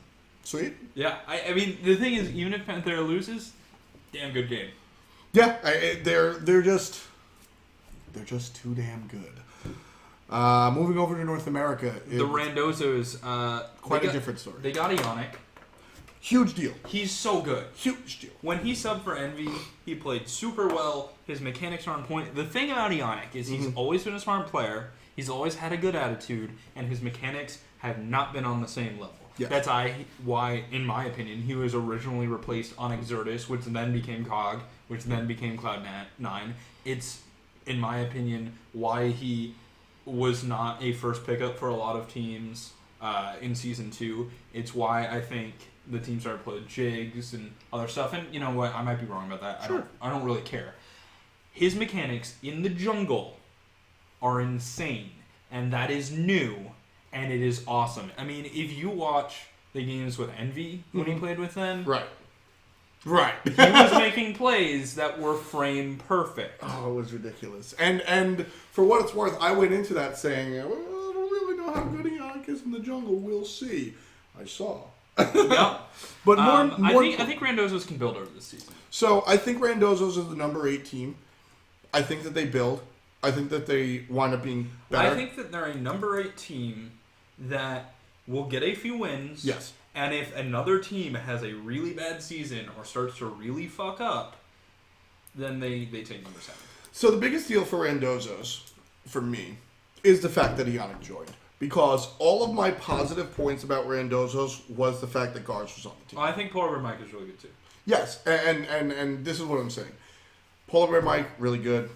Meerkat trending up. The whole roster is in a situation where they're all these dudes similar to Leftovers, right? Yeah. Leftovers is is a very good example. Maybe not the perfect. All of these guys are strong at the game. They understand what it takes to win to a certain extent. They're friends. They have been in the SPL. Yep. But without GARs, they didn't have their badge. They didn't have somebody to tell them, this is what it takes to be a winning team. Yeah. Polar Bear Mike, Eager wasn't super successful. You look at Meerkat, none of his teams were super successful. Same story with Aduro. I guess you could go back to I would argue that Eager was super successful with Mike. C9 versus Eager was the best game played at Super Region. But yes, by super successful, they didn't wind up at Worlds. Okay, winning environment. Yeah, sure. Winning environment is hyper important. Sure. If you ask any high end player, they're going to tell you that there's so much of a difference between just understanding what it takes to play in a league versus what it takes to be a number 1, number 2, number 3 team. And none of those guys on that squad had that experience. They didn't have a badge to look up to. Whether you're talking about practice habits, or you're talking about ways to keep your mind out of the proverbial gutter, or whether you're talking about ways to stay positive, all of those are practices that top teams have that lower end teams may or may not have. Right. With the addition of Ionic, all of a sudden it's a different conversation. All of a sudden you're starting to talk about, now they can look up to that. Mm-hmm. And the beauty of it is, Ionic doesn't have to be a leader. I don't think Ionic is the world's greatest leader from what I've seen. Right. Aduro can lead. Aduro can be the Cub Master, and Ionic can just be the older brother. It's a lot like Kobe. Kobe was never... There are some players that lead by going, all right, son, this is the drill we're going to do. Don't let it bother you. And there's other leaders that go, don't fucking bother me, and just lead by example. Yeah. And Ionic, I'm not saying he's saying leave me the fuck alone, but Ionic will lead by example. Sure. Ionic will go, this is what I do. I'm not going to teach it to you, but if you watch me, yep. And then Aduro can be the one that brings everybody together. And I think that chemically, this team is set up for success. I think that for a squad like Randozo's, their goal is to obviously avoid relegation. If they can or cannot is a different story. When they get to relegation, succeed, and then focus on the fall split. This is a team that right now is going to be number 8. When it comes time to the fall split, who knows? Yeah. ALG, 1-3, rough start. Historically, the roster that this is a legacy of has always had a very rough start. Yeah. Every single split last year was a terrible start. So not unsurprising. Right. Some people would say it's because, they're all streaming, so they're not spending time practicing the game. Those people fail to realize that Lassus owns a house and has to pay a mortgage, so he's going to do his job. And it's the same thing that I said about SunTouch. Yeah. No dot connection there. Yeah. No dot connection there. Just because you stream, just because you stream doesn't mean you're not able to play professionally. Yeah. That's in fact, y'all pro players should stream. But besides the point, biggest thing for ALG here is the 3 most popular players on the team are not the ones that I want to do the heavy lifting. Right. I DaretoCare, and DaretoCare is my number 1 underappreciated player in the SPL. I think last season he was at times the best mechanical jungler in the world. Sure. That's tough to say when adapting exists. But Dare's Ao Kwang, though. Sure. And Dare's Ao Kwang, though, was playing on the level that adapting plays on most of his picks. Okay. Sure. Yeah. Okay. And higher than some of adapting's picks. I think DaretoCare, and I probably won't commit to a statement as tough as that one, but I think DaretoCare is... If Anonster and adapting don't exist, you can make a very easy argument that DaretoCare is the number 1 jungler in the world, and not many people will agree with that. Yep. For whatever reason, whether they think he's a mean dude, whether they don't like him for X, Y, Z. I think. Why does he have such a bad rap? I think the thing, because he's angry. I think the thing about Dare is that he needs to not pilot the team. Sure. It's not what he does. It's not his thing. He should be making calls more, but he's not the pilot. He shouldn't be the pilot. Mm-hmm. And if you let him just play Ao Kwong and dart in and out of the team fight and do his thing, he's going to do it phenomenally well, and you'll do a service for your team. Lassus in mid has the potential to make super big plays. Need to see him being more consistent. I have no idea what will make that happen, but it just sort of happens sometimes. I mean, Lassus has never really been the consistent guy. No, it's not his thing. But the beauty of it is he's also the guy with no ceiling. Yeah. Lassus, None. You don't know what's going to happen when you, like... When he is on, he is hands down the best player in the world, like, in any carry role. When Lassus is on point, you give him any god that can kill somebody, and he is the best. Again, that's and a then huge thing. He's not on all the time. But Sure. when he is, like, holy shit, dude, he's the guy. He's Goku. Everyone else is going Super Saiyan 2, and sometimes he goes Super Saiyan 3. Is that Full Metal Alchemist? For 15 minutes. Is that Bleach? Yeah. Okay. Yeah. Well, I don't understand anything Krett just said. But basically, I mean, the best player in the world might be pushing it a little bit. When he's on point, absolutely. But when it comes down to it, Lassus will go 1-5 in some games. Yep. And he will also go 20. Statistically, he will also when go he 20 was on Dignitas, Yeah. in the jungle, Yeah. if Lassus got 7 kills, they won. Okay. 100% of the time. That's intense. All right. If Lassus is on, he kills everybody. Yeah.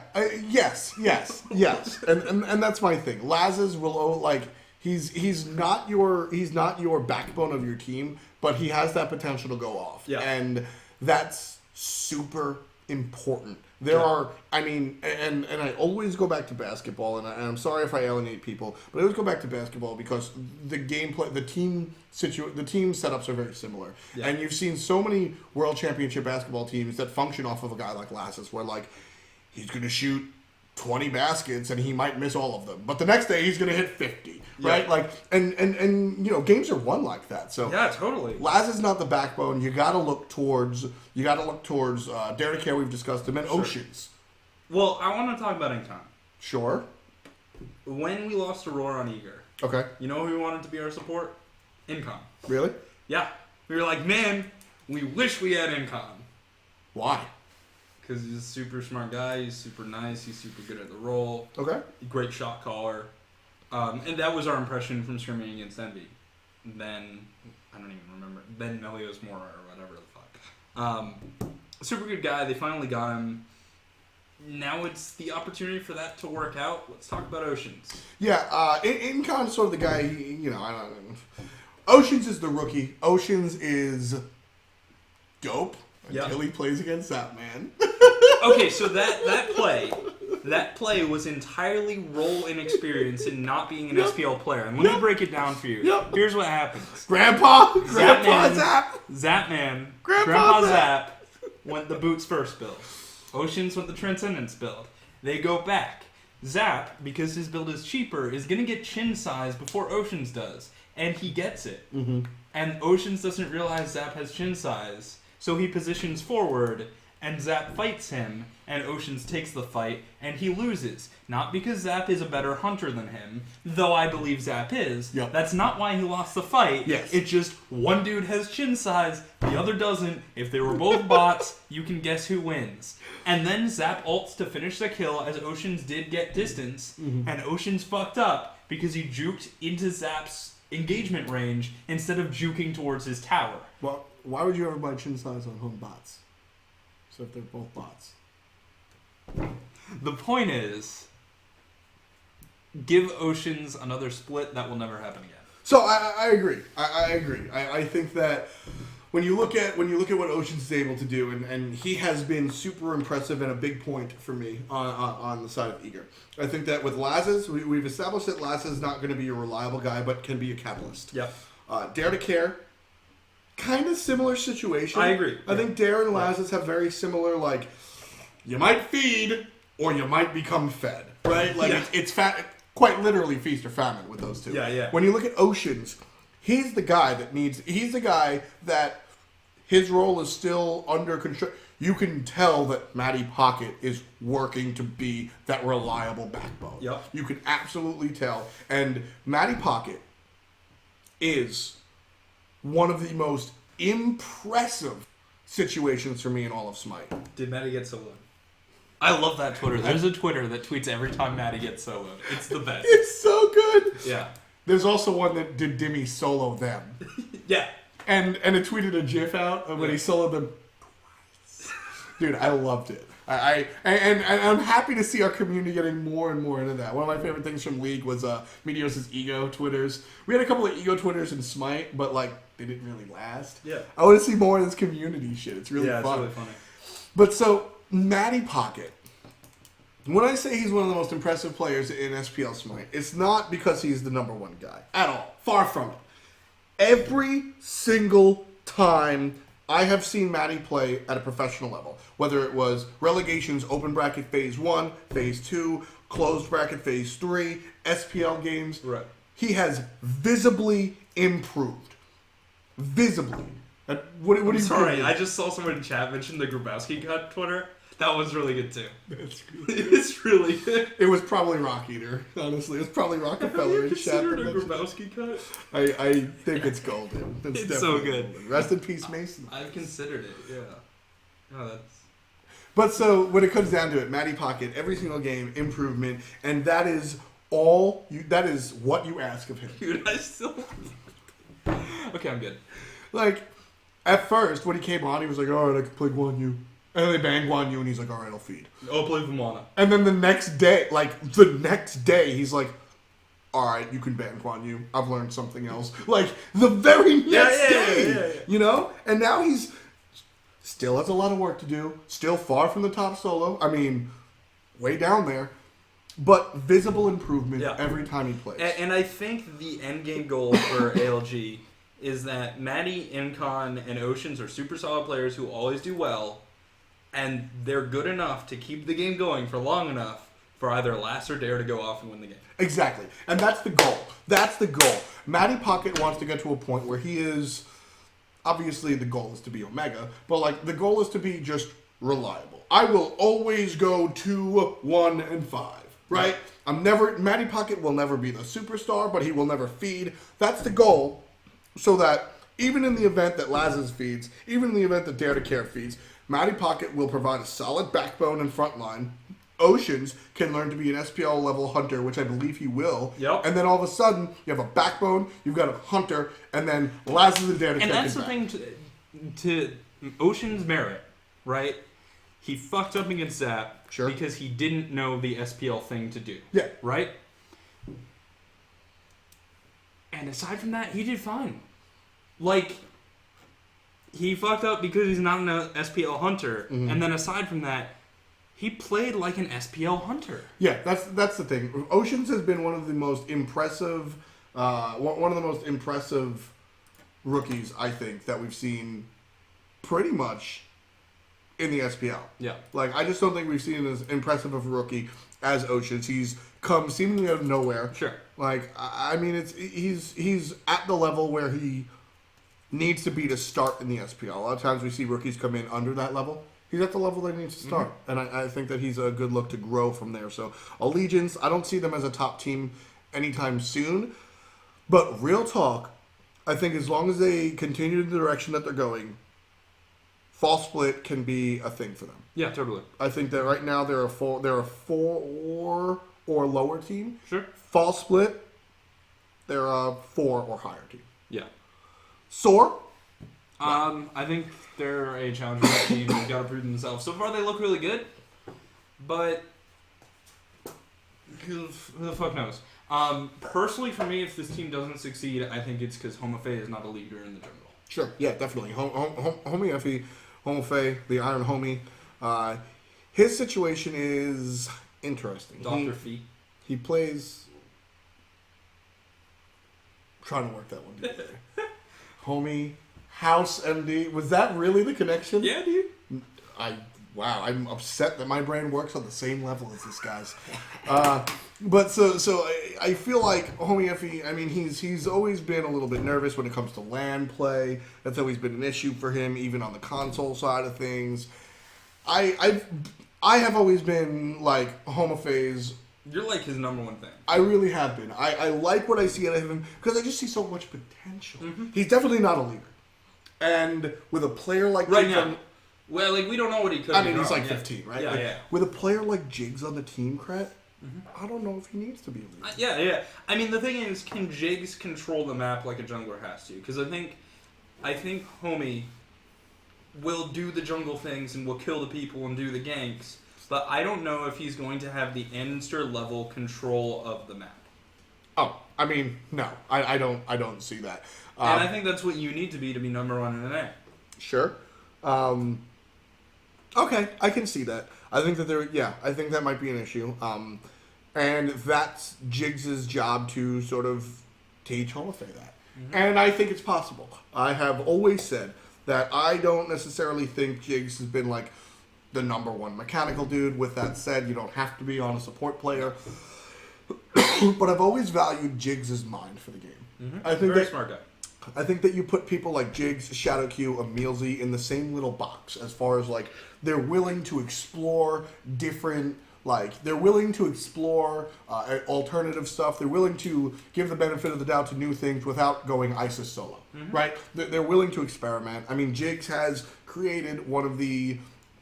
It's a decision pretty much between Traveler's Boots or the Jigs build, where you don't finish your boots at all and you just go Winged Blade, right? Like, that's his brainchild. Yep. So smart guy. I think that there's a lot to be said about the level of intelligence that Sor brings into the game, and I think that with a guy like Jigs and the rest of the team, I think that Sor, one, they surprised me.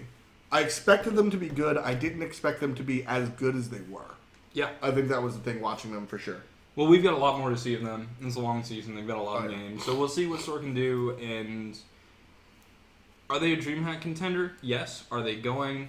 They're a definite contender, but beyond that, who knows? It's 2 teams that go per region, right? I believe it's 3. If it's 3, I bet on Sor. If it's 2, I wouldn't. Moving on from Sor, we've got your old alma mater, Eager. So Eager, I might get flack for this. Divios and Zapman are super solid, super good players. They're very strong.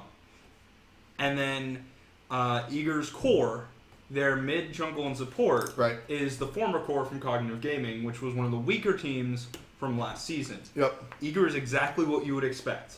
It is a lukewarm core with 2 really hot solo laners. Side laners. Sure. DJ Pernicus, though. Yeah, lukewarm. Stop. No, I mean, I'm a big Pern fan. Yeah. That's history. I'm a big Pern fan. Right now, Pern's got a lot of excuses. No, to be fair, Pern has never used the excuses himself. Sure. He's not that type of guy. But rumor has it, he's busy doing outside things, school, work, totally. etc. He's got a lot of things going on. And Pern is the type of guy that will never lean on that excuse. But I'm putting it out there for him. I think that once Pern's schedule returns to normal, see, here's the deal with Pern. Pern's problem has always been he has great decision making up to a point. Mm-hmm. He makes fantastic decisions until he makes the worst decisions in the world. Yep. Right? Okay, I'm going to engage 1v3 on the Gold Fury. It's a great idea. You're Guan Yu. I'm going to chase them to their back Harpies. That's a terrible idea. You're Guan Yu. Right? Like, yeah. That's the type of situation with Pern. Having Zapman and Divios barking at him might be helpful. And Does Divios really bark, though? Yes. I think it's more of a whine. My assessment for this team before they started playing in the split was they were either going to be number 1 or number 10. Yep. Right? And it all depends on how the aggressive personalities of people like Pernicus get along. And it seems like they've been getting along swell. Right. And if the team can be 3 supports, Divios as a disruptor, and Zapman, you'll see a good team. And I think that's a possibility because you have when it comes down to like playing multiple supports, you can't play 3 Gebs. Yeah. You have to share it. You have to play like they played when Geb Guan Yu Janice. I'm going to go to the SCL. Okay. When DaretoCare played Nemesis Weekend in the jungle and Chapo tier in the solo lane. Okay. Chapo built Transcendence first item on tier. And Weekend built tanky Nemesis because they were able to sort of like combine. Neither one of them was a front liner. Neither one of them was an all-out offensive guy. They were able to share that role. That's what you need. And, That's what Aurora's going to do. Yep. He's going to bring your... Well, I don't know if he can bring Fenrir support anymore, but he's going to bring those Ares. He's going to bring those aggressive offensive Ymirs. And Pern is going to play more defensive jungle. And it just... And you're going to find a middle ground, and then Best is going to play Zeus or some shit. Yeah, Best is going to like play Hebo, and as long as his team can set it up, it's going to be great. Yep. And Best is the sort of mage that does exactly what a mage does. You do a lot of damage, and then you die. Yeah. And it's not necessarily dying as in, like, you're respawning. It's dying as in, like, you're not really part of the fight anymore. Sure. Maybe you get pushed out, maybe you've used all your abilities, whatever. Best is going to hit his ultimate, and then he's going to not be a part of the team fight anymore. Best is pretty much exactly what I mean when I say a role player. Yep. When I say a dude that's on the team that will, once in a blue moon, have a highlight reel, but realistically is just going to do his job. Best is there to do AoE damage, maybe delete someone real quick, hit people from a distance, and just... In the laning phase, he's got some control over the mid lane and the jungle, and he's going to clear, and, you know, the tower is a safe place, and, Realistically, he doesn't wind up going 0-5 anytime soon. Yep. Realistically, he doesn't wind up going 20-1 anytime soon. But he'll always provide, or he always provides that middle ground. Yep. And that opens Aurora and DJ to sort of combine to be these defensive guys. Divios can sort of share that and just be annoying. And then Zapman can Zapman. Yeah. What? Like, does he just hate you? Why did he not play? Like, what is different about this year than last year? I don't fucking know. Like, I have no idea. Like, maybe... Real talk, maybe it's New York. Maybe it's New York, maybe it's the meta. Sure. Okay. Go with me. The Hunter build this meta, I think, is giving Zapman more what he needs. Yeah. Where you're going quickly, you're getting your shoes online, and then you're going aggressive item, chin size. That's your fighting. Yeah, it's the Zap build. Whereas before, it was like, yeah, you've got an executioner. If you're ahead, you can fight. If not, you wait for the rage. But really, you're just waiting for late game, and I think Zap got bored. Yeah. And he just shut down until he woke up in the late game. And then it's like, okay, we're fighting at Phoenix, but he's not really warmed up, so he dies in the Phoenix. Mm-hmm. This season, he gets a chance to go off, and he keeps it rolling. Yeah, that's the thing. I think it's because he gets a fighting item when there's still a duo lane. That's a big deal, for sure. And that's always been Zapman's... I mean, when Moex on Mortality 2 years ago was jumping into people at level 2 and 3... We called that the Zapman. That's how long Zapman has been jumping into the minion wave in the duo lane. Like, he's just always been that aggressive dude. Yep. So, this, like you said, the meta, I think, works for Zapman. And also, I think there's exterior situations. He's home in New York, which, I mean, sure, jokes aside, like, he's home. Mm-hmm. His personal situations, as far he's got a girlfriend that everything's working out fantastically with. Being home, his family situation is much better. Like, there's just so many other things that, like, I can personally speak to. You don't even notice when stress gets you down. Yeah. Like, because, like, when you're working like me or grinding like Zap, streaming every day and playing SPL, when you're on that grind, you don't even notice. And then all of a sudden, somebody, like, playfully rubs your shoulder and they go, you've got a knot the size of the Nina Pinta in Santa Maria in your shoulder. What's going on? And you're like, oh, everything's fine. And then when everything actually is fine, you realize how unfine it was. Yeah, you know what? You know what the word I would use, because I'm a wordy asshole? Torpor. Sure. Where, like, you're just stuck in a state where you're just moving slightly slower. Everything takes more effort to do. Mm-hmm. Yeah. And then you wake up and you're back and you're like, wow, this is so easy. I can just go 8-2 every game. And the 2 is because I know a Phoenix. Fucking Aurora didn't get me out. I think that there's a lot of things going right for Zapman, and that allows things to go right for Zapman, which sounds basic, but it's deeper than I mean it to be. And the meta is treating him nicely. Yeah. And honestly, when Zapman's on point, the SPL's on point. Zapman is a fun player to watch in the SPL. I think Smite as a whole does better because again, Smite, like basketball, is an individual player sport when it comes to the spectator. Mm-hmm. When it comes to the gameplay, it's all about the team. But people want to see their Lazzes, their Zapmans, their Raffers, their Adaptings. Like, you want to see that individual the way you want to see your... That's what makes our game shine. Exactly. You want to see your LeBron James. And so when all of these people disappeared, for lack of a better term, right? Yeah. Zap's back. And that's dope. And for his team, eager, with Zapman doing it. That's how they're going to succeed. They're the team of 4 Protect 1. That's it. Mm-hmm. Zapman, carry us. LG lost their first 2 games, won their next 2. Yep. Barra straight up said it in the interview. Yeah. We didn't know how to play, and then we figured it out. And now that they figured it out, you're going to see a team that goes undefeated for the rest of the season. Like, and I mean, dude, it's Aninster, it's Barracuda, it's the same team. They're super good. They're going to continue to be super good. This surprises nobody. Yeah, it's the same team with theoretically with better Snoopy synergy. and Boosh. Yeah, and so Snoopy, let's leave Snoopy aside for the moment. Okay. It's the same team with theoretically like better synergy. The reason they made roster changes was because Boosh and Andy are BFF. Yep. Like, so theoretically, they just have better synergy, you know? So when it comes down to it, maybe it is, maybe it isn't. For me, it looks like it is. Sure. And as Barra said, Barra had a very personal issue. His brother passed away, unfortunately. And as he said in the interview, I mean, that's a shitty thing. Yeah. And, like, frankly, they didn't get to practice because there's a lot of other things. Yeah. He's Priorities, busy. bro. Priorities, you know? And, you know, my heart goes out to Barracuda and everything and his whole family. But the reality of it is, you know, he said, all right, you never get over that. But I have time now. We actually practice. They lost 2 games, and then they practiced. And then they won 2 games, right? Like, nobody's surprised. Yep. This team is supposed to be number 1. This team, like, nobody's surprised. So, I mean, LG, what are they going to do? They're going to be number 1 because this is what happens with this team. Mm-hmm. I think that they are maybe not in the same level of dominance as Panthera, mainly because I think NA is more competitive. Yeah. But they're easily number 1. All right. Easily number 1. Snoopy. New to the role. Yeah. He is the player that is obviously new to the role. He's learning. He's learning fast.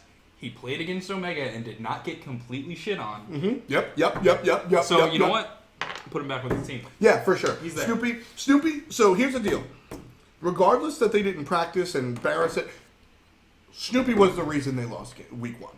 Yeah. Period. Well, they got scum game. Well, game 1, Game 1 was just that shit happened. Yeah. You invaded as Thanatos Osiris, which you should. Yes. Anytime, you pick that. And here's what they're thinking. They're like, 3 rookies. We pick Thanatos Osiris, and we shit on them. Game's over by 2 minutes, boys. Because, duh. Yeah, it didn't work. Yeah, you. That's the situation. You know what happens? You go, you invade. Thanatos gets a double kill, or maybe Osiris gets 1. Yeah. You shift to mid. Thanatos gets a kill. Yeah. Thanatos hits 5. Game's over. Thanatos ganks to dual lane. Thanatos is 6-0 at minute 4, and the other team goes F6. Shit, we can't yet. All right, we're gonna sit and actually you bait can in challenge. In custom games. I think the SPL rules you have to wait till 10. Really? I think so. Okay. I'm not sure though. I have to check the rules again. But in any event, that's what was supposed to happen. Sure. Instead, the enemy rookies are actually really good, and they got a death size feather stepped. Yeah. And oh well, dude. I mean, to be fair, Thanatos Osiris always invades, but Wheelish is super good at level 1. And she will kill you. Yeah, and she did. And and I don't want to say it was luck of the draw. I don't want to say it was dice roll because enemy played that game well. Yeah. They avoided the invade, and you kill a Thanatos red pot. And also, what did to be fair, LG didn't know how to play the game yet. Yeah. Straight up. Because they would have closed out that late game so much faster, so much cleaner. They just didn't have it. Yeah, so they go ahead and they lose. Game 1. And that's is there a fault? That's a game where you don't point fingers. You just go, oopsie daisy, move on to game 2. Yep. We move on to game 2.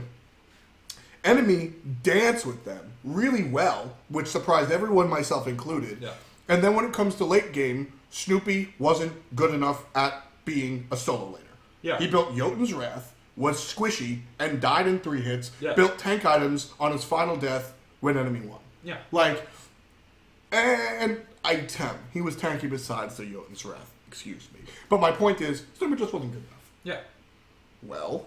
Now he is. And he's good. It was that simple. It was that simple. Nope. Snoopy was like, my bad, let me watch the VOD. That sucked. That sucked. Shouldn't have bought that. That sucked. Come fight me. And then he did it. Yeah, let's go, dude. And that is no surprise. Here's the thing. check this segue. If you are not on point, Omega will eat you for breakfast. It's what he does. He will find you. He will control your lane. He will kill your creeps before you get a chance to, and then he will take your boar. Let's take your pig. And once he takes your pig, so you can go back in lane. He's gonna kill your creeps again. You can get a few levels. He's gonna take your blue buff, calling his jungler over. Mm-hmm. And Mask is gonna show up, and he's gonna be excited for that blue buff. Yeah. Then Omega's gonna go back to lane. He can continue controlling the wave. He's gonna take your pig again. Maybe he's level 12 at this point, and then he starts to fucking proxy you because he can, and he doesn't give a fuck. Then you know what's gonna happen? He's gonna take your tier 1, he's gonna get you to half health, you're gonna be under your tier 2, and he's gonna chase you your Phoenix, and he's gonna kill you, and he'll die too, under your Phoenix, and maybe he even gives your jungler an assist. But he's taunting you which is totally not worth it. But to him, oh, it's fucking worth it. It's the confidence factor. It's the better than you now. What are you gonna do? Because the next time there's an engagement, maybe you won't jump in because you spanked me under my Phoenix. Dude, like maybe you just won't make that play. Do? Like people legitimately, players have told me in confidence that they're afraid to go into Omega. I won't tell you who, but like players have said. I mean, like frankly, Omega is the only player that I'm afraid, because that's always a question you ask. Like, what team are you afraid of? And you can't say anybody. Yeah. But like, dude, it's Omega. Omega's the dude, man. He instills fear, and that's scary. And the fact that Snoopy was able to dance was super impressive. And now people came up to me because last week I blamed the LG losses on Snoopy, and I still completely believe that. Yeah.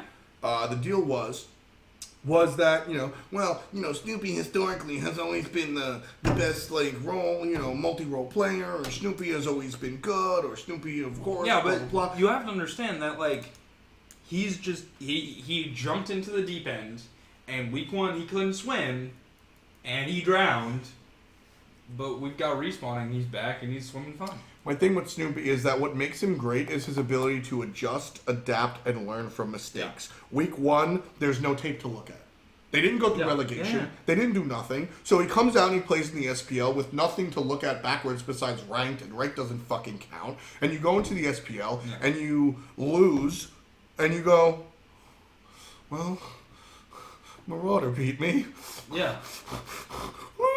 All right, let's watch the tape. And then you go, oh, look at all those mistakes. I'm the shit. I can fix them. And that's what he did. So, I mean, it did not surprise me that Snoopy didn't show up for week 1, just like it didn't surprise me that Snoopy did show up for week 2. Envy. So, yeah, so that's why Luminosity winds up being in their spot. So, Envy. Talking about Envy versus Luminosity. Sure.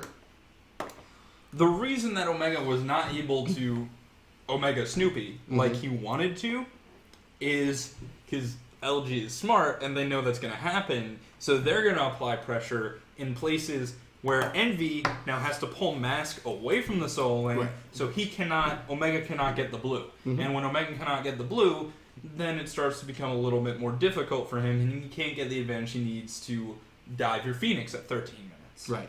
Which sucks for Omega. Yeah. He's probably a little, a little annoyed about it. Not mad, not pissed, but aw. And that's because Annenster and Boosh are super good, and Jeff and Bear are super good, and frankly, I think that side of LG and Envy's outclassed right now. The solo side of the map, you mean? The not solo side of the map. Oh, okay. For Envy, right? Sure. Mid, jungle, hunter, support, right now they're outclassed. On Envy? Yeah. LG is just better in those roles right now. That's very interesting. Because I don't think it's that interesting. I mean, Bear is better than Cyclone. See, that's Jeff why I is think better it's than interesting. Kiki. I don't necessarily think that's true. I don't necessarily think the opposite's true. Yeah. But I think it's a lot. I think it's very, very close to the point where it is not necessarily a coin flip, but it goes either way. I think that Cyclone Spin can win that lane. Sure. I don't think it always goes to the sex totally fish or whatever they call it. But I think flat out, Barracuda knows how to be a hunter better. Yes, I think Jeff knows how to be a support better. I think they know how to play together better, and I think they know how to control the map as a unit of 3 players four players, because Anister's there too, they know how to control the map and pull pressure and can control heat spots, control pressure and wards, and do everything just better than Envy does right now. Brains versus brawn. I think that when it comes down to it, Barracuda and Jeff Hinla are the more... I'm not calling Envy stupid. They're the more game-intelligent duo lane, right? They're the guys that, like, as you said, they know how to make the moves and Kiki and Cyclone. Yeah, and that's not that if you're bad at those things. It's, No. It's fucking Anister. But Kiki and Cyclone are just better at shitting on you. Yeah. Like, they're going to step on your throat. Yeah. Barracuda and Jeff and Andy are going to find a way to put you in a position where you're up against a wall and you have, like, you know, in like a jigsaw type situation where it's like Aikido versus boxing. Yeah, it's like cut off your own leg. Ha. As opposed to like Cyclone Spin just coming over with a dull hacksaw, like right? Like it's brains versus brawn, and because of that, I think that Envy and LG flip flop. I think that they are very different. It's very similar as over to Europe. They're very different teams with different approaches that wind up being similar in standing. Yeah. That said, so let's talk about mid jungle. Okay. Stealth, obviously on par with Boosh. Flat out on par. They've got their different advantages and disadvantages. They're not the same player, but holistically, they're just as good. I think Stealth is a step behind, and I don't know what it is, but I don't think that Stealth is the same player that he has been. It's Mask. I mean, and that's not that Mask is bad. Sure. It's that he's against Anister, who, like... It's fucking Anister, dude! Yeah, that's a thing. It's fucking Anister! That's a thing. It's like, Anister. He knows where to be. He knows where you're going to be. He knows how to make you not want to be where you want to be. Here's my question. So you're going to be here, and then he teleports across the map, and he shits on your team. It's understood that Mask... Calm down. That was Envy's first game with Mask. It's understood... Yeah, totally. It's understood that Mask is in, like, a warm-up phase, or, you know, defrosting, whatever the hell...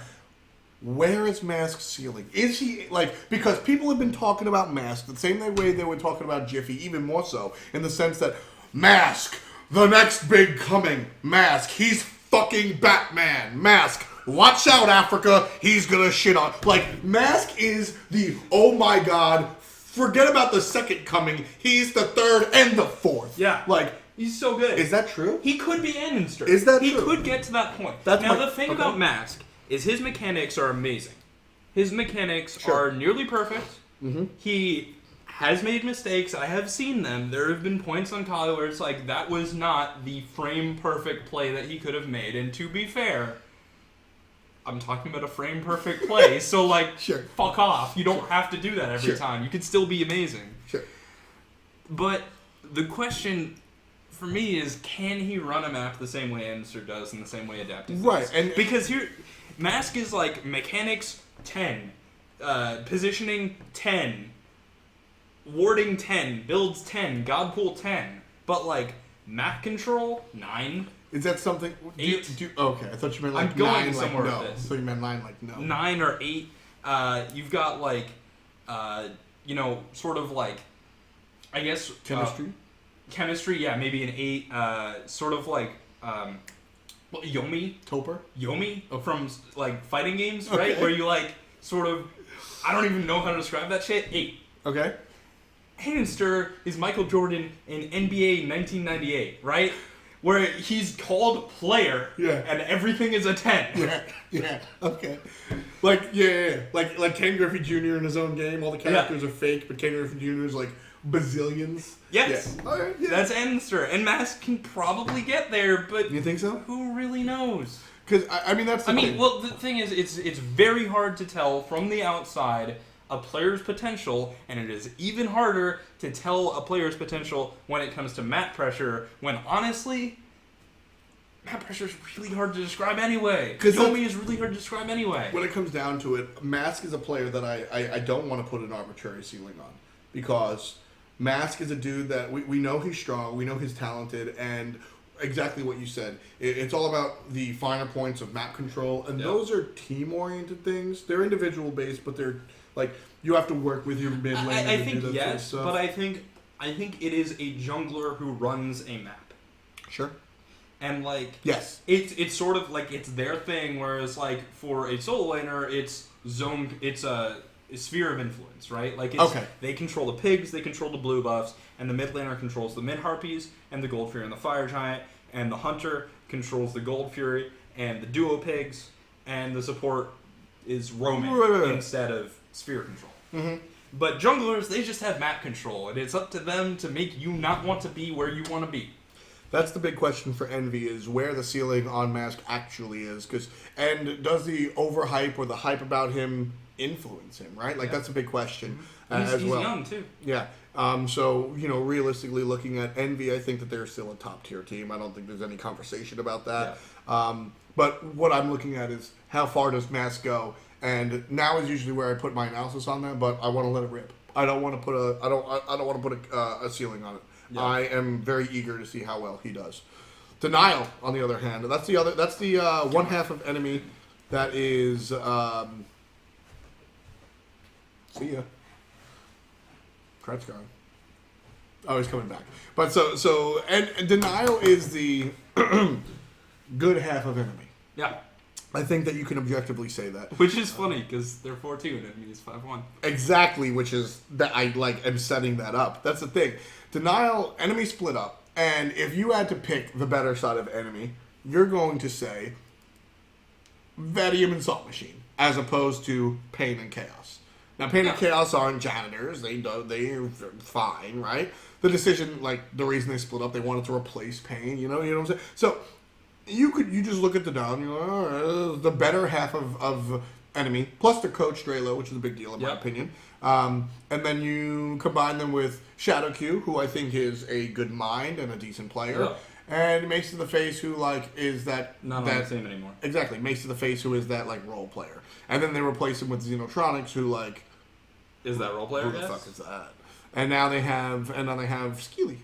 Yeah, who's probably really good. Another great rookie. I'm super hyped about Skeely. And that's not just because he'll beat me up in real life. Dude, he's huge. He's huge. He's the other guy the size of glasses. Yeah, he's a big dude. But so, realistically speaking, Denial. No beard, though. Mask was not a part of what made this team interesting to me. I think that Mask is not, Mask departure from Denial was not a big deal. Dude, he got an offer from Envy? Yeah, it wasn't a big deal to me. So now you look at the Denial roster, 4-2, and it's interesting. I don't think they're all that strong, frankly. Yeah, I think this is a false 4-2. I think the top 4 in NA right now is not representative of the actual top 4 in NA. Mm-hmm. Because it doesn't include SOAR, and Envy and LG are 3 and 4. And exactly. That's not going to stay. Yeah. That said, Denial is a strong team. They're not going to fail this split. Mm-hmm. They've got great players, and the question is, can they build that team chemistry? Do they have the shot calling that we saw from Enemy? And are they going to perform in the long run? This is a full split team. We'll see how they do. Yeah, I think that Vedium will perform very well, and I think that Salt Machine... No. Vedium is powered by our criticism. He is. And if we say he will perform poorly, he will perform very well. Well, that's not what I'm saying. So Vedium sucks. I think that Vedium... But I expect Denial to do very well in the full split. I think that Vedium will play well. I think that Vedium finishes most games 4-2 and 4. I think that Salt Machine plays slightly above average. Yeah. I think that he's going to be fine. I think that Xenotronics, who knows? I wasn't very impressed. I wasn't unimpressed. Skeledon is really the asterisk for me. Skeledon has the potential to go crazy. If he does, if he learns how to play in the SPL some of our other rookies, I think that Denial lives and dies on Skeledon, which is kind of a scary thing to say. Because, like I said, I expect Vedium and Salt Machine to do their job. I expect Shadow I think you're right about the Live and Die and Skeledon, but I want to say a little bit more about Vedium. Sure.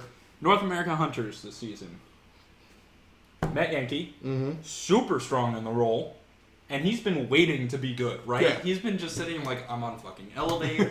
This sucks dick. Yeah. But one of these days, I'm going to kill people. One of these days, hey, Cyclone Spin escaped Fat Chunks. Maybe I can do it. That's too. Right. And he did. He's super good. He will continue to be super good. Mm-hmm. Eager. Zapman is back. LG, it's Barracuda. Yep. Envy, Cyclone Spin in a role where he doesn't have to talk, and he can play a carry and just kill people, and he can play Toally too. That's fine. Like, yeah, he's gonna do good. You got Vedium, and you got Panthera, who's a rookie, but he's a mechanically based rookie. Yeah. He will be very good. Hunters this season, I didn't mention Oceans, who is more of a role-playing stable hunter. Sure. And the fuck's the hunter for the Randos? Soloed by Meerkat. Krett just got soloed by Meerkat. I think Meerkat's going to do the same thing as Oceans. Okay. But the other 6 hunters are explosive players. Yeah. And it's up to Vicium to explode harder than everyone else. Sure. Yeah. I agree. Vicium. Actually, you know what? Meerkat is also powered by our criticism. So I think he's going to do well, too. How many times was it? I think Meerkat was our most mentioned player on last season of Really. It was either Getfish or Meerkat, yeah. Yeah. Who's the other guy that we mentioned a lot? Aduro. The Aduro? Yeah. Unmasked. All right, Matt. By the way, guys, Mask was banned. Wait, what? Mask was... Alright. We need new jokes. No, we don't. Yeah, we do. Enemy. So, fool me once, shame on you. New jokes. Fool me twice, well, you can't get fooled again, right? Don't fool me twice. And so that's where I'm sitting with Enemy. Who? It's like, bro, listen, dude, Pain, man, guy. Last time, you brought 4 rookies into my SPL, and I said, fuck you. And then you said, no, fuck you! And you showed up at Worlds number 2 going, Yeah. this time you show up with 3.5 rookies, and I go, okay. I'm sorry, dude. Like, same situation when I was talking about Fnatic. I gotta trust that. Yeah, like I gotta trust. How many times, even back in the day, with Denial, there was an interview at like PAX Prime when they got 2nd place Where Bart was out Snoopy? of 4. What? Where Bart was Snoopy? When Bart was Snoopy, and Payne was just like, yeah, you know, sometimes you just have to replace people. Yeah. And like, he's been doing it since he replaced Adonis. Adonis. Shit on, Kevin. So, little history lesson. Adonis was the first victim of Pain to And be he got on. replaced by Jeff Hindle. Look how that turned out. Adonis was the first victim of Pain to be on, and it has continued. And You know who else Payne has replaced people with? Omega. Yep. That's all I got. But Pain makes it work, and you know, Brandon said it. Well on the cast the other day. He was like, "Look, man, you know, it's after watching every single game from last year and watching the 6 games that Enemy have played, it's getting to the point where I can no longer call this luck, and I have to start recognizing a spade as a spade and saying that Pain to Beyond is a fantastic leader. Yeah. He is a fantastic general. And when it comes down to it, you're just sitting there and you got to just go, oh, man, you know what? I don't know who the hell these people are, but Pain does, and that might just be good enough. Yeah. I mean, 5-1, top of North America, might be overreaching. Last season, we saw the same shit. From the team, true. We saw they went 8-1 before they started to lose, and they wound up the season even. I believe it was 14-14. Something like that. Yeah, so 28 games. It was either 14-14 or 16-12, but like very close, right? I think that this Enemy squad will likely do a very similar thing. I think they come out of the gates and they get underestimated in their first couple of games, and they surprise their opponent because that's another thing. When you have when you have a roster of rookies, I mean, you know what Zap's gonna do. You know what Andy's gonna do. Yeah. What the fuck is Varisial gonna do? Who is Varisial? Like, Panda Cat? I mean, if you go back, Panda Cat played Hunter for DJ Pernicus Legion in the Challenger Cup. If you go on Zion's Smite VOD channel, you can go find Panda Cat buried in tens of thousands of videos. But who the hell is Panda Cat? Who the hell? Marauder is best known for being a stream monster. Actually, a stream sniper. Yeah, he was like a Scum Chat member before Scum Chat was like. That's where I know Marauder from. Yep. And Payne goes, we're going to go with... Virizial was just a guy named Scream who was in ranked. People thought he was a mask smurf, but no, it was just Scream, and now he's Virizial, and now he's on enemy, and they scummed LG out of a first win, which was hilarious. And I say scummed because, like, dude, yeah, they totally snuck in their base and killed their Titan. Like, that's a scumming win. There's nothing wrong with it. No. Nothing wrong with it. But yeah, they got scummed. It's a great play. And that right there is the type of stuff. Like, and that's, yeah, and you know what? That's Payne. Panda Cat's call, apparently. Yeah, that was... And like, speaking to, like, how good of a leader Payne is. Yeah. First thing he said in that interview was that was all Panda Cat. Like, he understands the value of... He's read The Art of War. He has this knowledge of being a leader. Yep. And like I said, fool me once, shame on me. Fool me twice, shame on actually me. If I get the idiom right. And I think that what Brandon said was totally on point. At some point, after 6 months, you got to just go. Yeah. Maybe there's something that's there. it. And do I think that Enemy is #1 in North America? No. Probably not. Do I think that they could be? I think it's possible, which is outlandish to think. Yeah. And Enemy is a team that I will no longer disrespect by underestimating them. I'm just, all right. Oof, Last part. Woof. Top 5 players, NA and EU, like 5 per region, for this split. Number 1 for me, Annister. In North America? Yeah. And 2 Omega. Okay. Number 3, Zapman. Number 4, Herwind. I'll tell you why after we're off the air. Number 5, Payne. Because he's a leader. Can you give me some water? Yeah. I got you. So, I agreed with you. I agree with you for the most part. I think that you're looking at Andy as #1. I think you're looking at Omega as #2. I think you're looking at Zapman as #3. For 4 and 5, I think I gotta go in a different direction. For 4 and 5, I think you're looking. I gotta dig down. Randozos, I think, are out of the question. I keep calling Allegiance Al Jazeera, by the way, because God. But so I think that Randos is out of the question. Allegiance out of the question. Soar, I think you're looking at.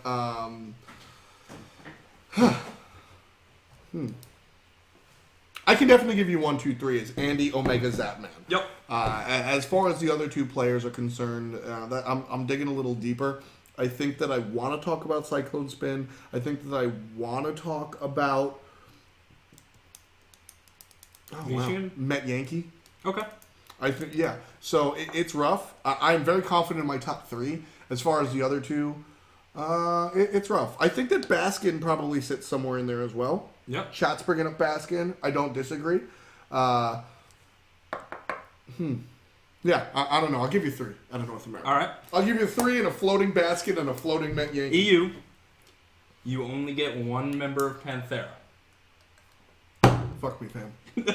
Go first again.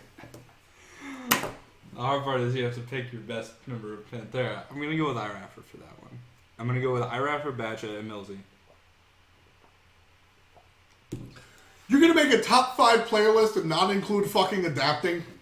Yeah, I'm a hipster. No, you're an idiot. Adapting, no. #1 player in the world. Period. End of story. Goodbye. See you later. First of all, Annister's better. Second of all, I don't agree. I think adapting, while he is mechanically excellent and a fantastic jungler in all ways, Iraffer is the better player because, dude, he's Panthera. Like, it's his team.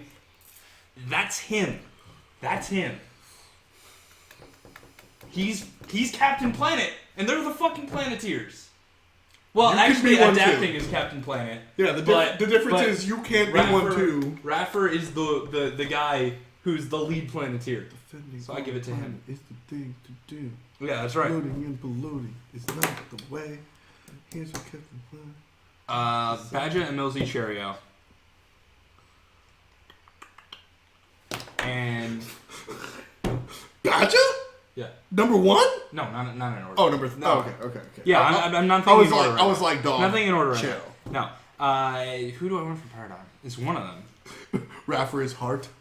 Heart. Oh no, Maniac. Yeah. Okay. The Heart guy always had a monkey. Remember the Raffer? Yeah, he's the guy. I'm still a Captain Planet. Yeah, dude. I love Captain Anyway, Planet. all right. Raff number 1. Okay. Number 2. Gonna go with Cheria. Okay. Number 3. Emilzy.